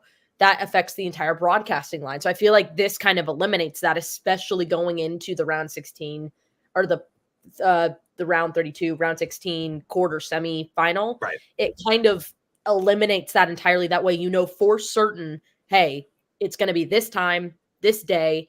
Nothing's going to change it. That's going to stay. Yeah. And to Ricky, your point, yes, because SoFi is technically open, a thunderstorm will throw things off, but we're not worried about rain, which you can have a lot in the summer in the US, and maybe not in LA, but that it's in LA, yes, it's usually nice weather, but it just allows you to keep things in a controlled environment, which whether or not FIFA wants to admit it, they like. Yep. Vancouver covered, Seattle open air, Levi's open air, SoFi covered. Guadalajara does not get anything past the group stage, obviously open air. Azteca gets round of 32, round of 16. Monterrey, fantastic venue, open air, somewhat covered, great visuals, round of 32. Houston at NRG covered, Dallas covered, Kansas City open air, they get round of 32 and quarters. Atlanta, 8 matches all the way through. Then you end up with Hard Rock, somewhat covered. BMO, they're expanding, and I thought that this was interesting. BMO in Toronto right now is 30. They're expanding it by 50% to get to 45, and they're going to do it in the end zones. It's been the long-term plan. Mm-hmm. BMO gets 1 game in the round of 32, and that's it. Literally, they have the 5 group stage matches, 1 for Canada. 2 of them are going to be in Vancouver. Once again, West Coast audiences to keep the audience kept in from the East Coast. 1 Eastern game for Canada, 4 group stage matches, 1 round of 32, and they're done. Boston, because of Robert Kraft and his elements, and his ties to soccer, gets into the quarters. Philly doesn't get out of the round of 16, and then obviously the Meadowlands gets the final. I think the cities they chose made sense, because I do think Dallas for a semifinal makes a whole lot of sense, right? Especially if you're trying to put a game in New York after that, because Dallas to New York, Atlanta to New York are not long travel days. I thought that Atlanta was pretty much a shoo-in for a semifinal because of the rumored locations of the final, both Dallas and New York. Very easy and quick flights from Atlanta out there. So I don't think there's much wrong with the schedule, other than, I kind of wish Guadalajara would have had a round of 32 or round of 16 match, but that's it. I appreciated the idea of giving each country a number of those knockout rounds, especially in the early, the 32s, because there's just so many games. It's 16 teams or 16 matches. Oh well, Dallas gets 2 round of 32 games. You could have given one of those to Guadalajara. What do I know? Well, and Ricky makes the point, the script writers better get this one corrected. FIFA. Philly has a game in the knockouts, round of 16 on July 4th. Well, here's my question, and I don't like to poke holes in fun all that often, but I will. Where the U.S. is playing fully on the West Coast, and I'm sure we'll talk about that. Yeah. So do you really think they're going to somehow get to Philadelphia? All right, so that's my question, because we don't know that grid yet. We probably will after the draw happens, because they're going to figure out how to put USA, Mexico, Canada insert. They're going to try to do that because they're not dumb. Yeah. This is something that I will say they did that I liked for the Women's World Cup in 2023, where they tried to plan things out based on, after the schedule or after the draw happened. Okay. I know. No, Ricky, you didn't ask for logic. All right. So Team USA, they obviously are going to be training here in this part of the planet, here at SDHHQ. They're going to get the send-off match, and then they go to the West Coast. It is, once again, the retention of the East Coast audience and having West Coast kickoff times. I get it. I understand it from an American TV perspective. Games 1 and 3 in the group stage are going to be at SoFi. Game 2, match 2, will be at Lumen in Seattle. So the U.S. men's national team trains here, gets a send-off here, goes to the West Coast for the 3 group stage matches. Yeah, I think this is a FIFA, as much as you want to pick on them for what they did yesterday, hearing the explanation from Dr. Evil that the goal was to reduce travel make a whole lot of sense. Because if you look at what Mexico has, they play, Mexico City, Guadalajara, Mexico City. For Canada, they do Toronto, Vancouver, Vancouver. So clearly they wanted to reduce travel for teams and fans. That was a stated goal that Johnny put out yesterday. And you're seeing that. And again, they grouped things based on region. So, Western, Central, Eastern. They want to try to keep things as close as possible, which, it makes sense and will hopefully help with the competitive side of things be a little bit more equal, because you don't want the U.S. traveling from, L.A. to Philly to Dallas and then figure out where their, round of 32 game is. That is a lot of travel. So that's what I'm wondering is, if you're playing West Coast for your group matches, where's your round of 32? Is it, do you put it still on the West Coast? Do you or, go to the or Central? Or do you kind of ease them closer and closer Right. to the championship game venue? Do you have a 32, say, at Jerry World? Right. Then in 16, round of 16, do you bring it to Philly? Do you work them this way? Do you go Kansas City, Philly? Right. How do you play that? That's what I'm looking forward to. Yeah, and that's, I think, again, we'll figure out once we have groups set how they're going to do all of that. That's my guess. Yeah, and so I'll think of the most logical thing, pick it up, put it off to the side, and then we'll see what happens. Tom, fired up this morning as always. Does it really matter if 3GB is still manager? You almost want them to suck in any matches between now and then, so he's gone. No, I don't want the U.S. men's national team to suck ever. Sorry. I'm not going to root for my teams to lose. I just had to go through a season where my college football team won 9 wins with a coach that I despise. Yes. Not despise is a hard word, because I don't know how you could have such harsh feelings about Neil Brown ever. But, I think that I do think, and I've said this on here, I've said this on Soccer for Us, like, if Greg does not have a good Copa America this summer, he should be fired, because I'm sorry, you're brought back to build on what you have already created. And if there's no growth shown by the end of the summer, then I don't trust you that you're going to be ready to compete in 2026. I'm sorry. Especially with a shiny object named Jurgen Klopp out there possibly to go higher. And that's the reality that Greg needs to understand. Because right now he's been a little too blasé, to quote a famous RuPaul's Drag Race contestant, Flazé Da, about how to actually build this program. It's been static. It's been boring. And, let's be honest, he hasn't been good recently. The results haven't been good. But if he gets to the semifinals of Copa America, then it's going to be hard to say that he shouldn't stay. And that's kind of my benchmark for him. Okay, so all right. So basically, you have Copa America as either sachet away or Shante, you stay. Shante, you stay is basically what you're staring at. Yeah, and I don't think that's a unfair benchmark, right? Copa America is the most competitive thing we're going to have before the World Cup comes, right? Miss me with Nations League, miss me with Gold Cup. Those are like the quality of what we're playing.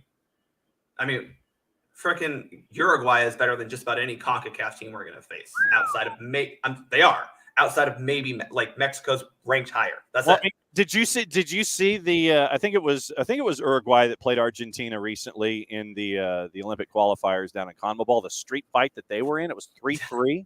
Yeah, shockingly, Uruguay and Argentina have bad blood between them. Yes, I know. I mean, it was watching that one on FS2 was absolute appointment television. That one was a fun one to watch. U17s on the women's national team side that you can also this is your public service announcement. U17s you can watch on FS2, and they've been putting up some big numbers, and they were in the U.S. squad was in a fight with Puerto Rico yesterday, if I remember correctly. Yes. And it was initially, I think the first 25 or 30 minutes was goalless, and then they scored off a set piece, then scored on a PK shortly thereafter. Puerto Rico didn't waste any time coming back to make it 2-1, 3-1 final for the U.S. in Group 2 over Puerto Rico in the women's U17s. And they get Canada next tomorrow afternoon at 1 o'clock. So the U17s are in it. Yeah, and remember, this is not just, this is World Cup qualifying. It's not really, yes, it's the CONCACAF U17 Women's Championship. At the end of the day, the goal is to qualify for the World Cup, which requires you to make the final. So that's the path.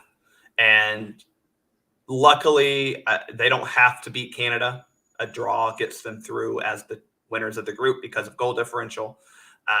13 goals. They're plus 15 right now in goal differential, and I'm pretty sure Canada's plus 10. I didn't do math. I didn't go to school for math, but it's been interesting to watch these girls because the Panama game, we thrashed them. Harder game against Puerto Rico, but also don't forget a lot of those Puerto Rican players born, raised, trained in the U.S. Because that's how they're building their program down there, and as they should. 15-9 right now in goal difference, by the way, USA and Canada. There you go. Yeah. What's coming up for Soccer for US POD? What do we need to know? Recording tomorrow or Wednesday. We're still figuring that out. Hoping that we'll get a U.S. Women's W Gold Cup roster before then. And if not, we'll be talking about transfer window for the U.S. men's and women's teams. Obviously, some big transfers that we saw debut this weekend with Gio Reyna, but also you've got Johnny, who transferred a long time ago. You've got Emily Fox making a transfer to Arsenal and tearing it up over there in the Women's Super League. That'll be the big part of our show if the Women's Gold Cup roster isn't. All right. Because why would they give that to us early? Yeah, really? So at Soccer for US POD at Bartimus Prime 19, Shantae, you stay, Maddie, because she's coming up with Prem and Proper, the review. So, Bart, we will catch up with you next time, as we always do. And if anything else comes, we'll hit out the bat signal and hope that you're not at your place of gameful employ in the real world. And one last thing, though, John. I know Maddie mentioned it, volunteer.fifa.com. You get a ton of great swag, ton of great apparel. And talking with some of the people down in Australia, New Zealand, they enjoyed very much volunteering. And obviously, with Atlanta getting 8 games, you'll probably have plenty of opportunities to volunteer, not only in the game, but also during the fan fests and everything else going on. So I would highly suggest you all register to volunteer. They're going to need the volunteers, and they should get actual soccer people volunteering for the soccer games. Yes, they should. Sashay away, my friend. We'll catch up with you next time. Cheers, y'all. All right, that's Bart. And so, Maddie, we're waiting for Drew to find a conference room. Get this. Yeah, because he's like, all the conference rooms are full. So he's right now, he's trying to find a location so he can join us for Prem and Proper, the review. Messi and Friends, while we're talking about it. Oh, gosh. Messi and Friends went to Hong Kong and played it was referred to as Hong Kong team. I think it was like the B-side national team. And they won 4-1, but neither Messi nor Suarez played, and Inter Miami got booed. Messi got booed, Inter Miami got booed, but I hate to break it to folks. I mean, I don't, and apparently somebody like beheaded a cardboard cutout or something. I mean, this is like they were going off the rails about it. I hate to break it to folks, but in these situations, and we talk about it with Messi and Friends here in Major League Soccer and the traveling tour, it's assumed risk. Yeah. Read the headlines and look at it and go, okay, so Messi, all you have to do is watch the words of Julian Gressel post-match. And in Saudi Arabia, where it's like it was an adductor injury, and Tata Martino did apologize for not having Messi and or Suarez available in this match. But yeah, I mean, the Inter Miami gets booed in front of 40,000 in Hong Kong because Messi and Suarez because Messi doesn't play and Suarez doesn't play. So right now, The next match that they are supposed to have is supposed to be against Vissel Kobe in Japan. And, yeah, that's why you got a statement from the Hong Kong government. That is exactly why you got a statement from the Hong Kong government, Ricky. Yeah, the organizers took government money to set it up. I'm guessing that there's going to be some kind of a refund attached to it. But Vissel Kobe, the match, the whole thing was supposed to be televised, and, everything was going to be laid out for us, and we could watch at 3 a.m. and see what's going on with everything involved with Messi and friends. The Vissel Kobe match has been pulled off the board when it comes to being televised. Oh, And yeah, so right now, the Vissel Kobe match, it might just be behind closed doors and ain't nobody showing nothing. And right now it's also listed that the Newell's Old Boys match is going to be the last match of the tour. So it's like right now, this match in Japan might not be a match in Japan. So we're waiting to see officially what the official words are from Inter Miami and Messi and friends about new matches. So literally, so as of yesterday, you can get tickets for the Vissel Kobe match with Messi and friends. But the televised aspect of it at 5 a.m. on Wednesday morning, you ain't going to be able to watch it on TV. That's been pulled. So we'll see what happens. So right now, if you want to fly to Japan and go catch the Taylor Swift concert and then stay, or actually probably stay, you're going to go see the match first. You go see Messi and friends in Vissel Kobe because it's not going to be on TV. Then you can stay, go to the Taylor Swift concert, and then follow her back over here for the Roman numeral classic. So right now, the Vissel Kobe match is not going to be televised. So the Revolution will not be televised in that particular aspect. So yeah. it was, I looked up the statement. So recently, the statement says from the government, it is regarding Messi not playing the match today, the government as well as football fans are extremely disappointed about the organizer's agreement. The organizer owes a football fans an explanation. The SEC will make follow-up actions with the organizer according to terms and conditions, which includes reducing the amount of funding as a result of Messi not playing the match. Which, I mean, I agree with them. This is why preseason, I get the idea of preseason, to play these teams, play teams that are better. That way you can get experience. But when you're marketing it like that, and you're having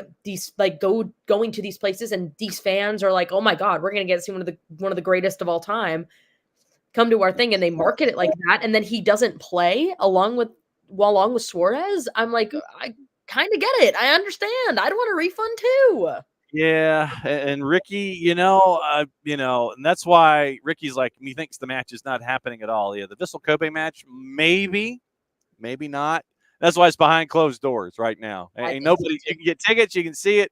So my guess is that once again, the Revolution will not be televised for Inter Miami, Messi and friends, and Vissel Kobe. Let me try and see. Like I said, we'll save the Mbappe bit for when Drew finds a conference room, and we can get into Prem and Proper, the review. There was a story that came out on Yahoo's UK site, and I'm going to see if I can find it.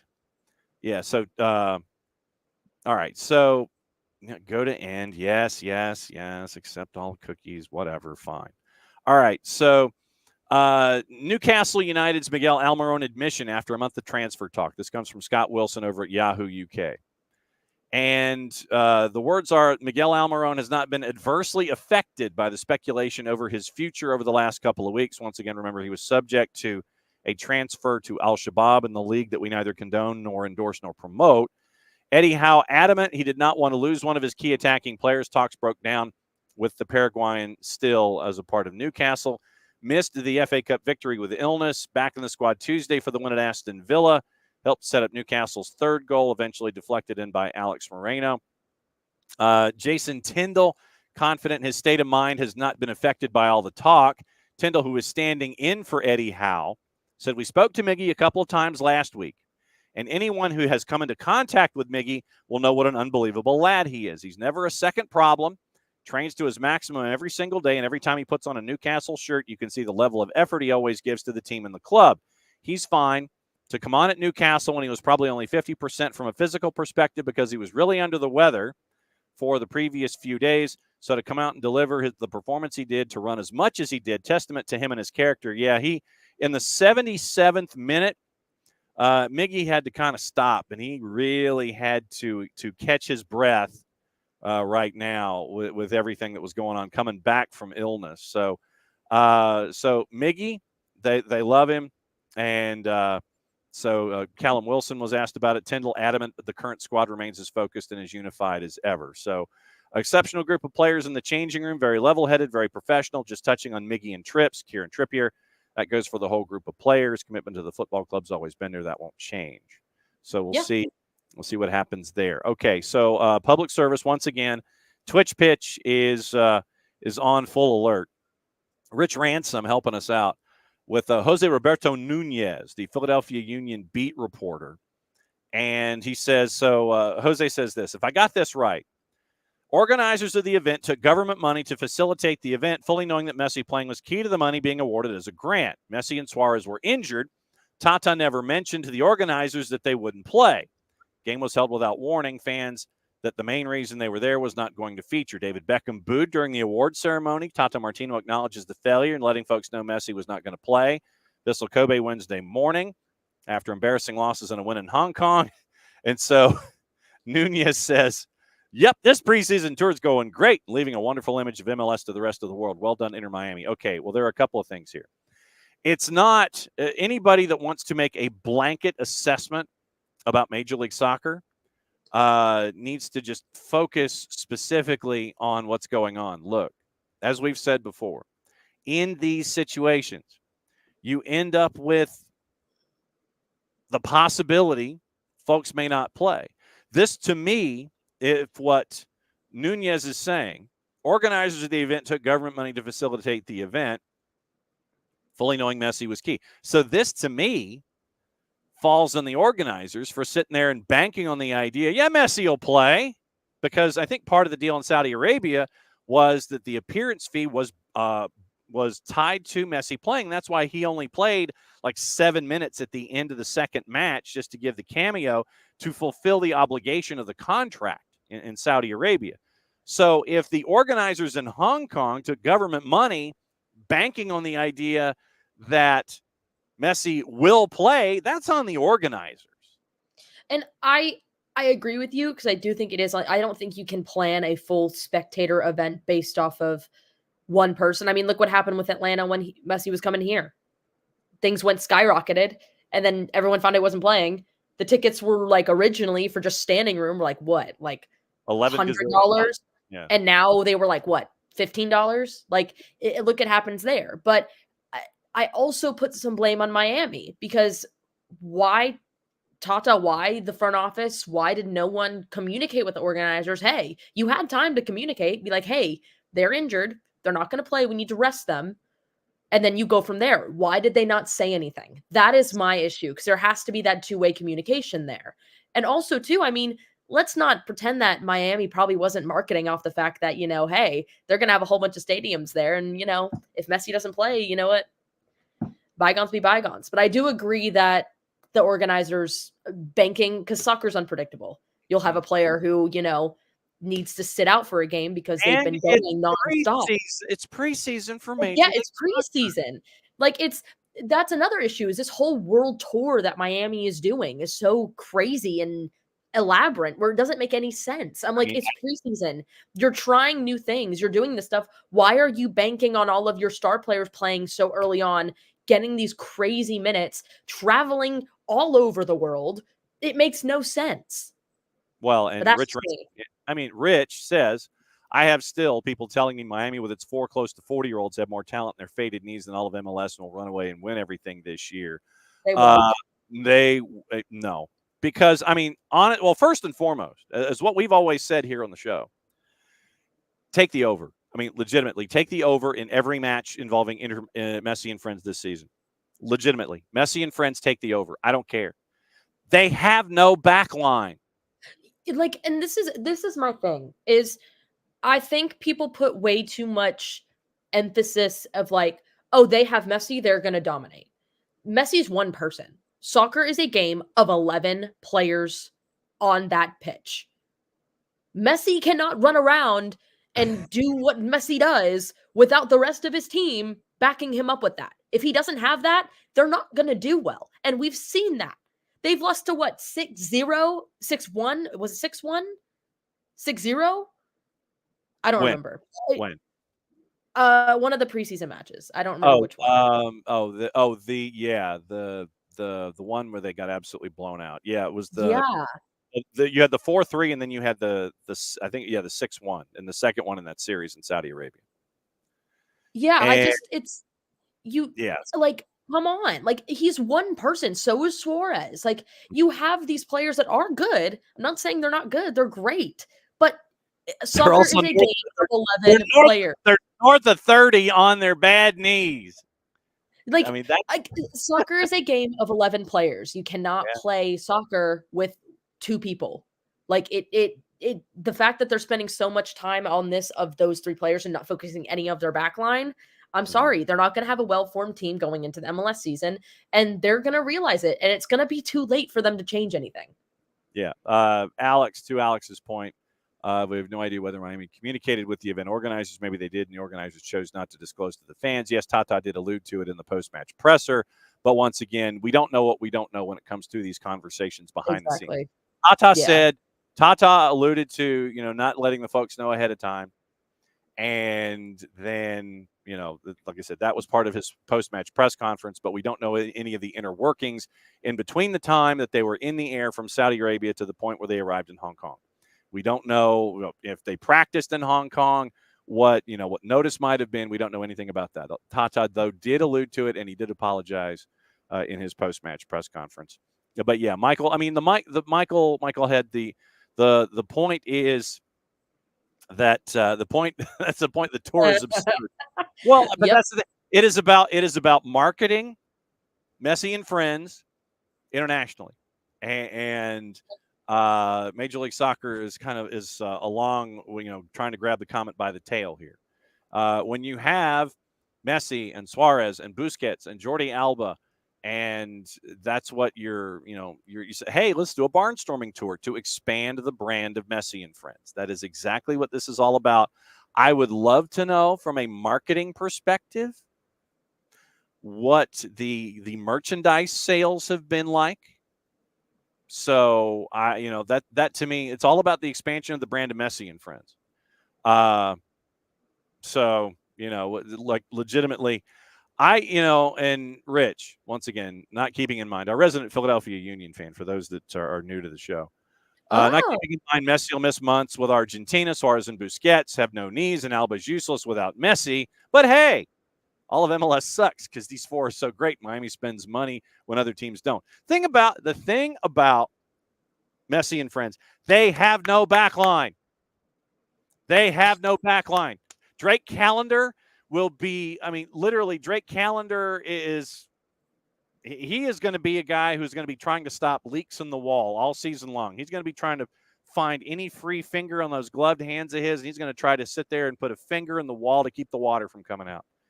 They have no backline. They got rid of Kamal Miller. They sent Kamal Miller to the West. They sent Chris McVeigh to D.C. for AM. They have DeAndre yet. Look. The back line includes Sergei Krivtsov, DeAndre Yedlin, and some guy named Gressel.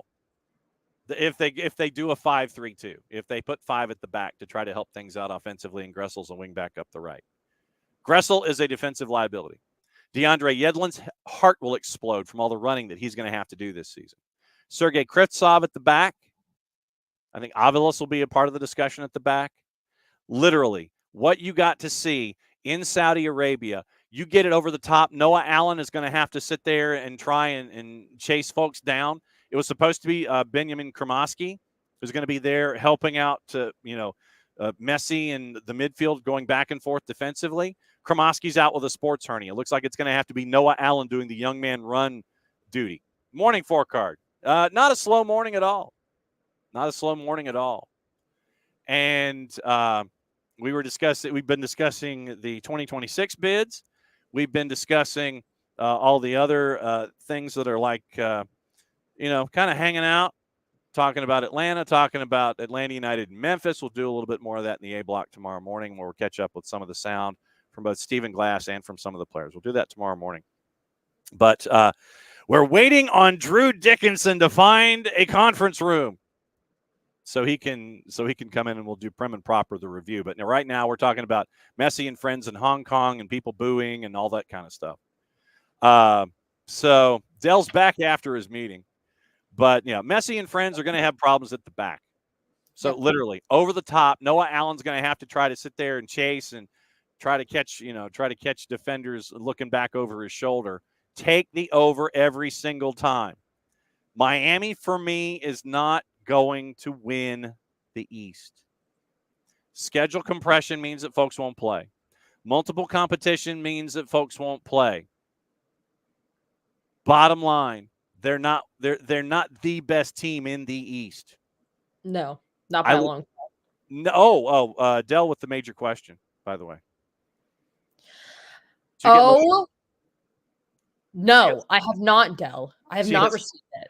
She has not gotten her Lady Electric kit yet. Y'all, I swear. I'm gonna, every single time it's mentioned, I'm gonna clip like a compilation of everything and I'm gonna post it. Mm-hmm. And I'm just gonna keep tagging Birmingham Legion and Jay Heaps and be like, please. Please. Y'all, please. Please. Y'all, please. She needs her Lady Electric kit. Yeah, I want it so bad. Yes. You ain't the only one. 4-card newsflash. Defense wins championships. Yeah, and Inter Miami doesn't have it. Messi and friends does not have a back line. Nope. They do not. They are going to – Drake Callender is going to need extra padding inside his uniform from all the shots he's going to be taking this year. I mean, legitimately. He's going to have to look like the Michelin Man from all the shots and bruises he's going to be taking. But that's the thing. Rich, could Miami get it straight by the playoffs, give him that aspect. But remember, with the playoffs, you're going to be in schedule compression again, unless Apple TV and the partners sit there and space things out and go, weekend. If it's midweek weekend for that game 3, then once again, you're dealing with players that will have had schedule compression to deal. Is Robbie Robinson still with Inter Miami? I'm efforting that. But, I mean, it's just everybody is looking at Inter Miami and going, yeah, you guys, look, they're top heavy. They are top heavy. They are front loaded, and they ain't stopping no one. Nope. They ain't stopping nobody. And so that's what you're staring at. And right now there are teams. Look, Rich, let me pose this to Rich. Since, Rich, you're here. Is your Philadelphia Union going to be intimidated one bit when Messi and friends come to Chester? Are you guys going to sit there and cower in fear in a corner and go, oh, my God, it's Messi and Alba and Suarez? Look, Luis Suarez has to, not do something for 2 days because his knees are so bad. He literally has to take 2 days off and try to warm the engine back up by day number 3 to be ready for a match in a weekend. Schedule compression is going to affect Luis Suarez probably more, if not, than anybody else on that roster. You're gonna sit Messi. But I mean, Emilio says we've been top heavy the last 3 years. But at least there are folks at the back. Inter Miami, Messi and friends do not have people at the back. They literally are trading them all away. Atlanta United at least has folks at the back to defend. Rich's Philadelphia Union, are not going to cower in a corner when Messi and friends come to town. They're going to play their game. They're going to hip check. They're going to sit there and knock them off their pins. And that kind of physicality, they're not going to be intimidated by this stuff. If anything, I feel like they would want it more. They would like do more, if anything. Oh, absolutely. So, and Rich, with the schedule update, first game is at DRVP&K in April. Maybe they got starstruck the last time. Game in Chester is 5 days before Copa America, so maybe not then. But that's the thing. I don't think anyone's. I mean, Houston was the absolute example of this. Messi and Suarez will be with their national teams at that point because of Copa. But that also begs the question of if they're gone for national team, who's stepping up? Mm-hmm. You're going to get a lot. Who do they have? You're going to get a lot of folks attached to Messi and Friends 2 that are going to be getting minutes. Oh, absolutely. And I mean, and you'll be able to hear about Messi and Friends 2 here on the network when it comes to life in MLS Next Pro. Yeah, well, actually, Harvey is trialing. He is trialing out with his dad in Portland. Neville's not even there. Neville is not even there anymore. All right, so the question was about Robbie Robinson. Let me see if I can. Yes, he is still under contract one more year. But, I mean, this is what you're looking at literally, this is what you're looking at for Messi and Friends. You've got some U22s. Azcona's a U22. Felipe Valencia is a U22. Corentin Jean is injured. You've got Luis Suarez, Jordi Alba. Krivtsov is injured. Jean Mota at center mid. Robert Taylor, who scored in the Hong Kong match. Nicola Frere, injured. Franco Negri, injured. Robbie Robinson, CJ Dos Santos, backup keeper. Harvey Neville, he's trialing out west with his dad. Schneider Borgelin is backup number 10. Ryan Saylor, Ian Frey, center back, injured. Noah Allen, his heart's going to explode at the age of 19. Lawson Sunderland got minutes in the match in Hong Kong. We saw him last season with Messi and Friends too. Another keeper in Cole Jensen. Messi, Busquets, DeAndre Yedlin, Gregory, who's going to have to be relied on a lot. Emerson Rodriguez, Calendar, David Ruiz, he's going to be relied on a lot at the age of 19. Kromoski, injured, sports hernia. Gressel, Farias, out for the year. Diego Gomez, Israel Boatwright, Avilas at center back. He's going to get starts and minutes. Leo Campagna is going to be getting starts. Tyler Holland, Santiago Morales. That's what you're looking at for Inter Miami, guys. That is Inter Miami right now. That is Messi and Friends. That is Messi and Friends. Michael Head hopes that Messi and Friends fall on their face this year. We will not know until the games are played. Remember, Atlanta was, I think they got intimidated too. Starstruck a little bit. One more goal than they did and won the Atlanta United and all that, the goals last season, all that kind of stuff. Is Romeo Beckham still there? That's a good question. It might be. Well, and four card, there'll be times where it won't even be the kids. Or it won't even be Messi. It'll just be the kids because of international duty. That's what you're staring at, Romeo Beckham. Let me see where Romeo Beckham is. I thought Romeo Beckham went back overseas. He's following in his dad's footsteps. I think, Brentford. Yeah, he's at Brentford right now. He's at Brentford B. He's on loan. Romeo Beckham is at Brentford B right now. So he's a B's B.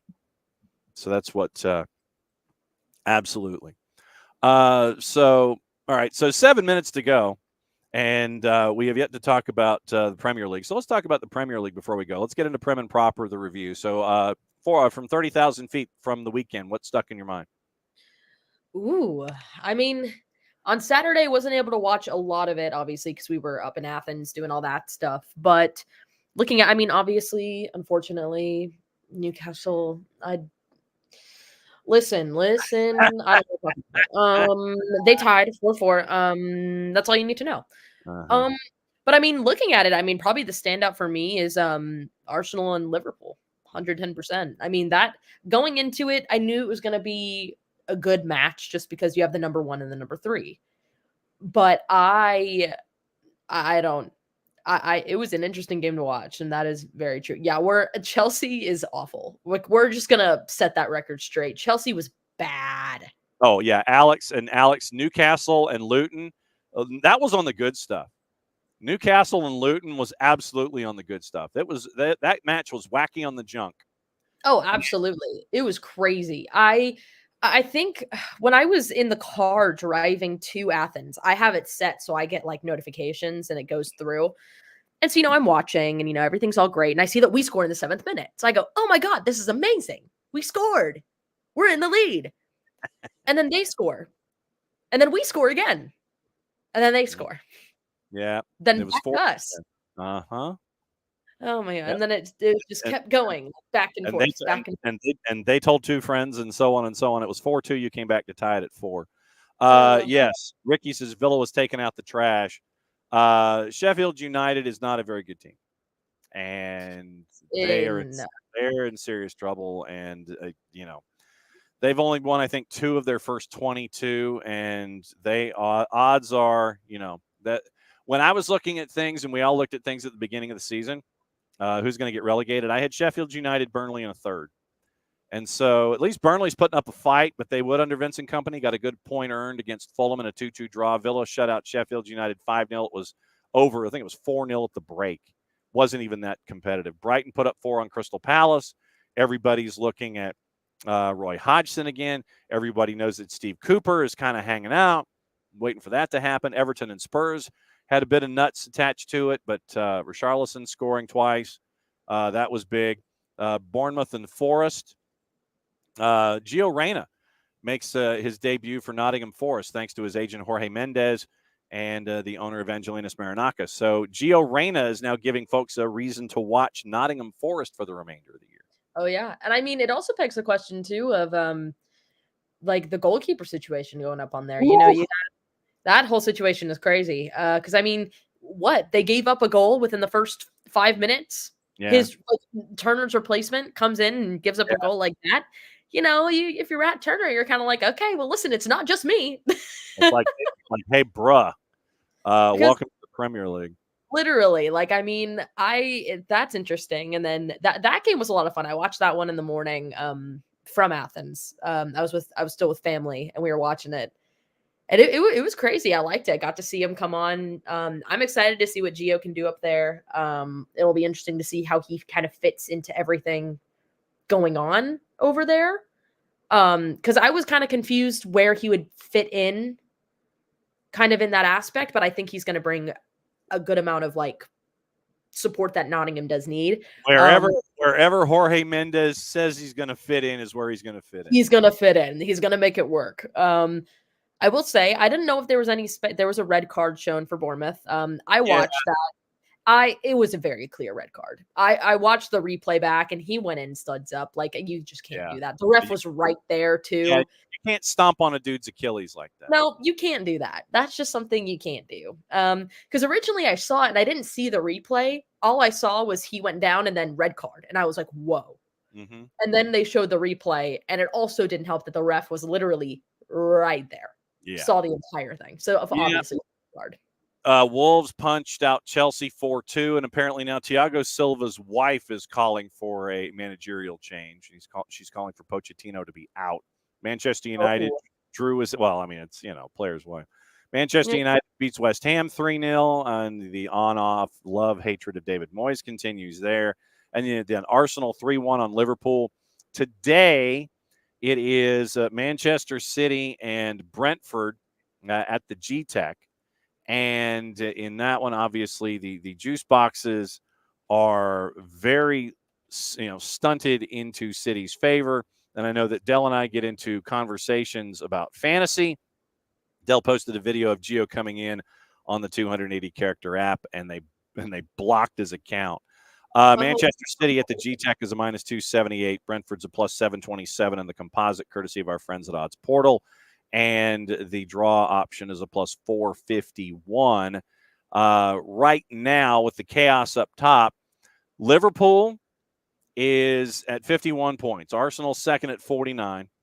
Manchester City, 2 matches in hand, is at 46. So if they take care of business today, they'll be second on goal difference. Aston Villa fourth at 46 points.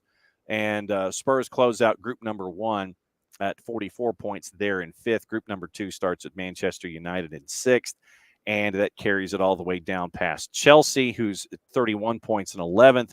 Group 3, Bournemouth and Fulham, 27, 26 points. But then the fun starts. Crystal Palace at 24. Brentford has lost 7 of 8. They are at 22. Forest at 21. Luton at 20, out of the relegation zone. Everton at 19. Burnley at 13. Sheffield United's won 2 of 23, and they are at minus 40 in goal difference. They've given up 59 goals in 23 matches. They've only scored 19. They only have 1 point in their last 5. So your Monday Night Football at 3 o'clock local time, 8 o'clock over there, is Brentford and Manchester City. The fantasy question for Dell, for those of us that play fantasy, and yes, we are going to have to start the league next year. Yes, Kieran Trippier was on my bench.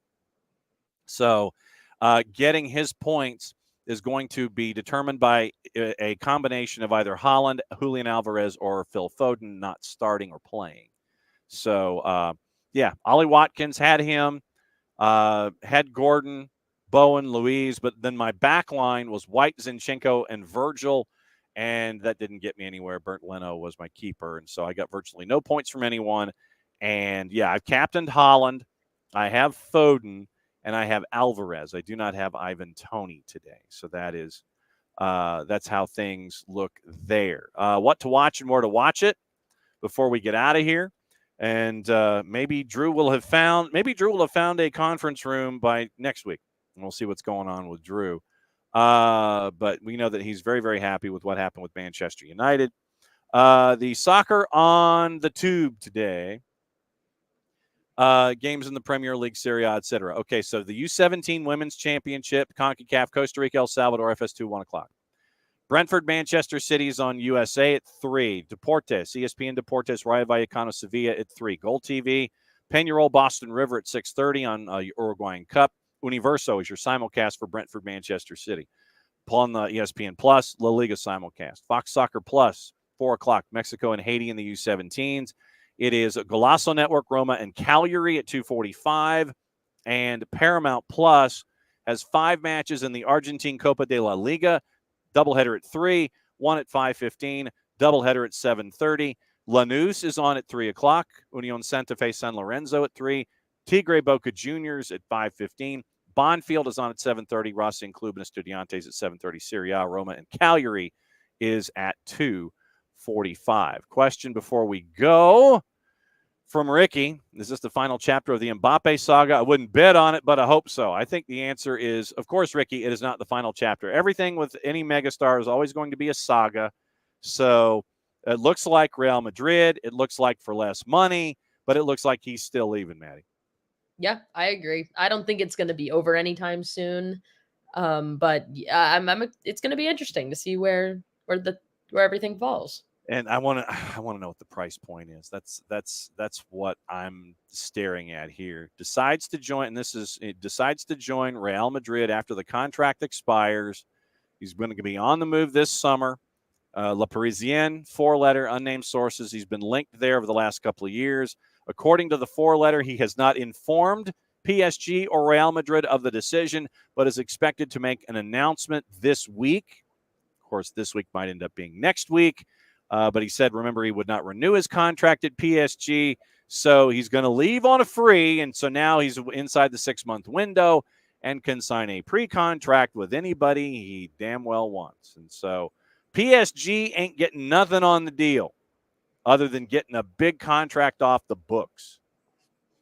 Exactly. Dell, an unnamed Premier League football has checked into rehab for laughing gas addiction. A player or an actual football? Wait, are we missing a word here? But Dell, is this also on the 3 or the 4-letter paper? That's my big question here. Footballer. Thank you. Unnamed Premier League footballer is checked into rehab for a laughing mirror. Okay, that's close. That's not too bad.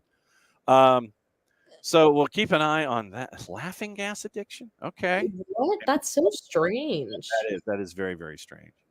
Aberdeen have appointed Neil Warnock as interim manager. Yikes. Unbelievable. Once again, reminder. A couple of different things to remind you of. Maddie is an international superstar. And so here's where you can pick up. That's the scarf. You can pick it up at the Marshall Islands Soccer Federation website, and the photos were done by Maddie and Liz. They did a fantastic job, and so they're now both international superstars helping out with the fundraising efforts with the Marshall Islands. You want to DM us directly, it's 32. Abby will help out with shipping and handling. If you're outside the footprint and too far for Abby to drive in the Abstermobile, then we'll ship it to you. Probably another $5. So 32 and 5 for shipping. And let us know, once again, the money goes to help the Marshall Islands. They're building their program from scratch. We've had Lloyd Hours on. We've had Justin Wally on. All of the build that has been going on with the Marshall Islands, and they're looking to come over here to start some things and have some tryouts and clinics and stuff in October in Northwest Arkansas. It's about a 10-hour drive from OSGHQ. So we'll keep an eye on what's going on there. But this is the scarf. Go to the Marshall Islands Soccer Federation website and check it out. Be good, Ricky. Thanks as always. 32 plus shipping, unless you're local, and then it's 32, and we'll handle the driving. Well, leave the driving to us.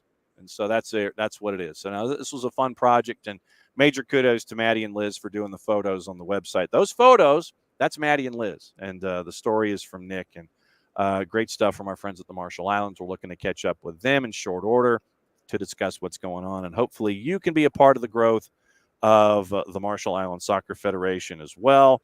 NYC has acquired defender Strahinja Stanasijevic from FC Spartak Subotica in Serbia. So God bless you for figuring that one out. So that's the other news to go before we go. We'll be back at it again at 9:05 tomorrow morning to discuss stuff. Stay dry. It's kind of ugly and gray and nasty out there, kind of cold. So if you stay inside, just stay inside, get warm, and enjoy the day. Maddie, last thoughts before we go. Ooh, it was a fun weekend. I'm excited to, kick off the week on a good note. Excited to kick off our high school schedule. That's going to be a lot of fun. I'm really excited to do that, especially for that first game. Cool little story there. I'll leave it with that. Cool little story. My grandpa was the voice of Parkview Panther soccer until 2003, and he unfortunately passed away 2 years ago. But it's kind of full circle, getting the chance to go back there, call that game, and kind of the same booth that he was in. So very excited for that. It's going to be a lot of fun. Yeah, Peachtree Ridge and Parkview tomorrow. The doubleheader is going to be on the network. Maddie is going to call the boys game. I'll call the girls game. We'll have all of your stills on social media. You can follow along on the app and on the web at soccerdownhere.net. We'll talk about that more tomorrow. And we're still building out our schedule and looking forward to catching up with a lot of folks. So cast 1,000. So let's see, for Abe Gordon, and we get to start that relationship with Abe and Garrett at 92.9 The Game. Every Monday, they're batting leadoff after opening kickoff. They're going to come on and talk about Atlanta United, anything on their mind. So Abe Gordon, Garrett Chapman, thanks to Abe for coming by this morning.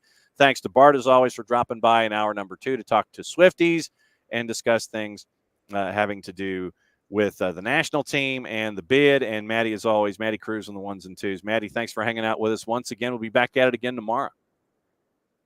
What she said. Exactly. She's her, look, she's at a loss for words. Every single thing that she has said her piece, and she didn't have anything else to say. So, mucha plati, No. I'll play it safe. It's the end of the show, so that means we get to do this. Back at it again, 9:05 tomorrow morning. Bye.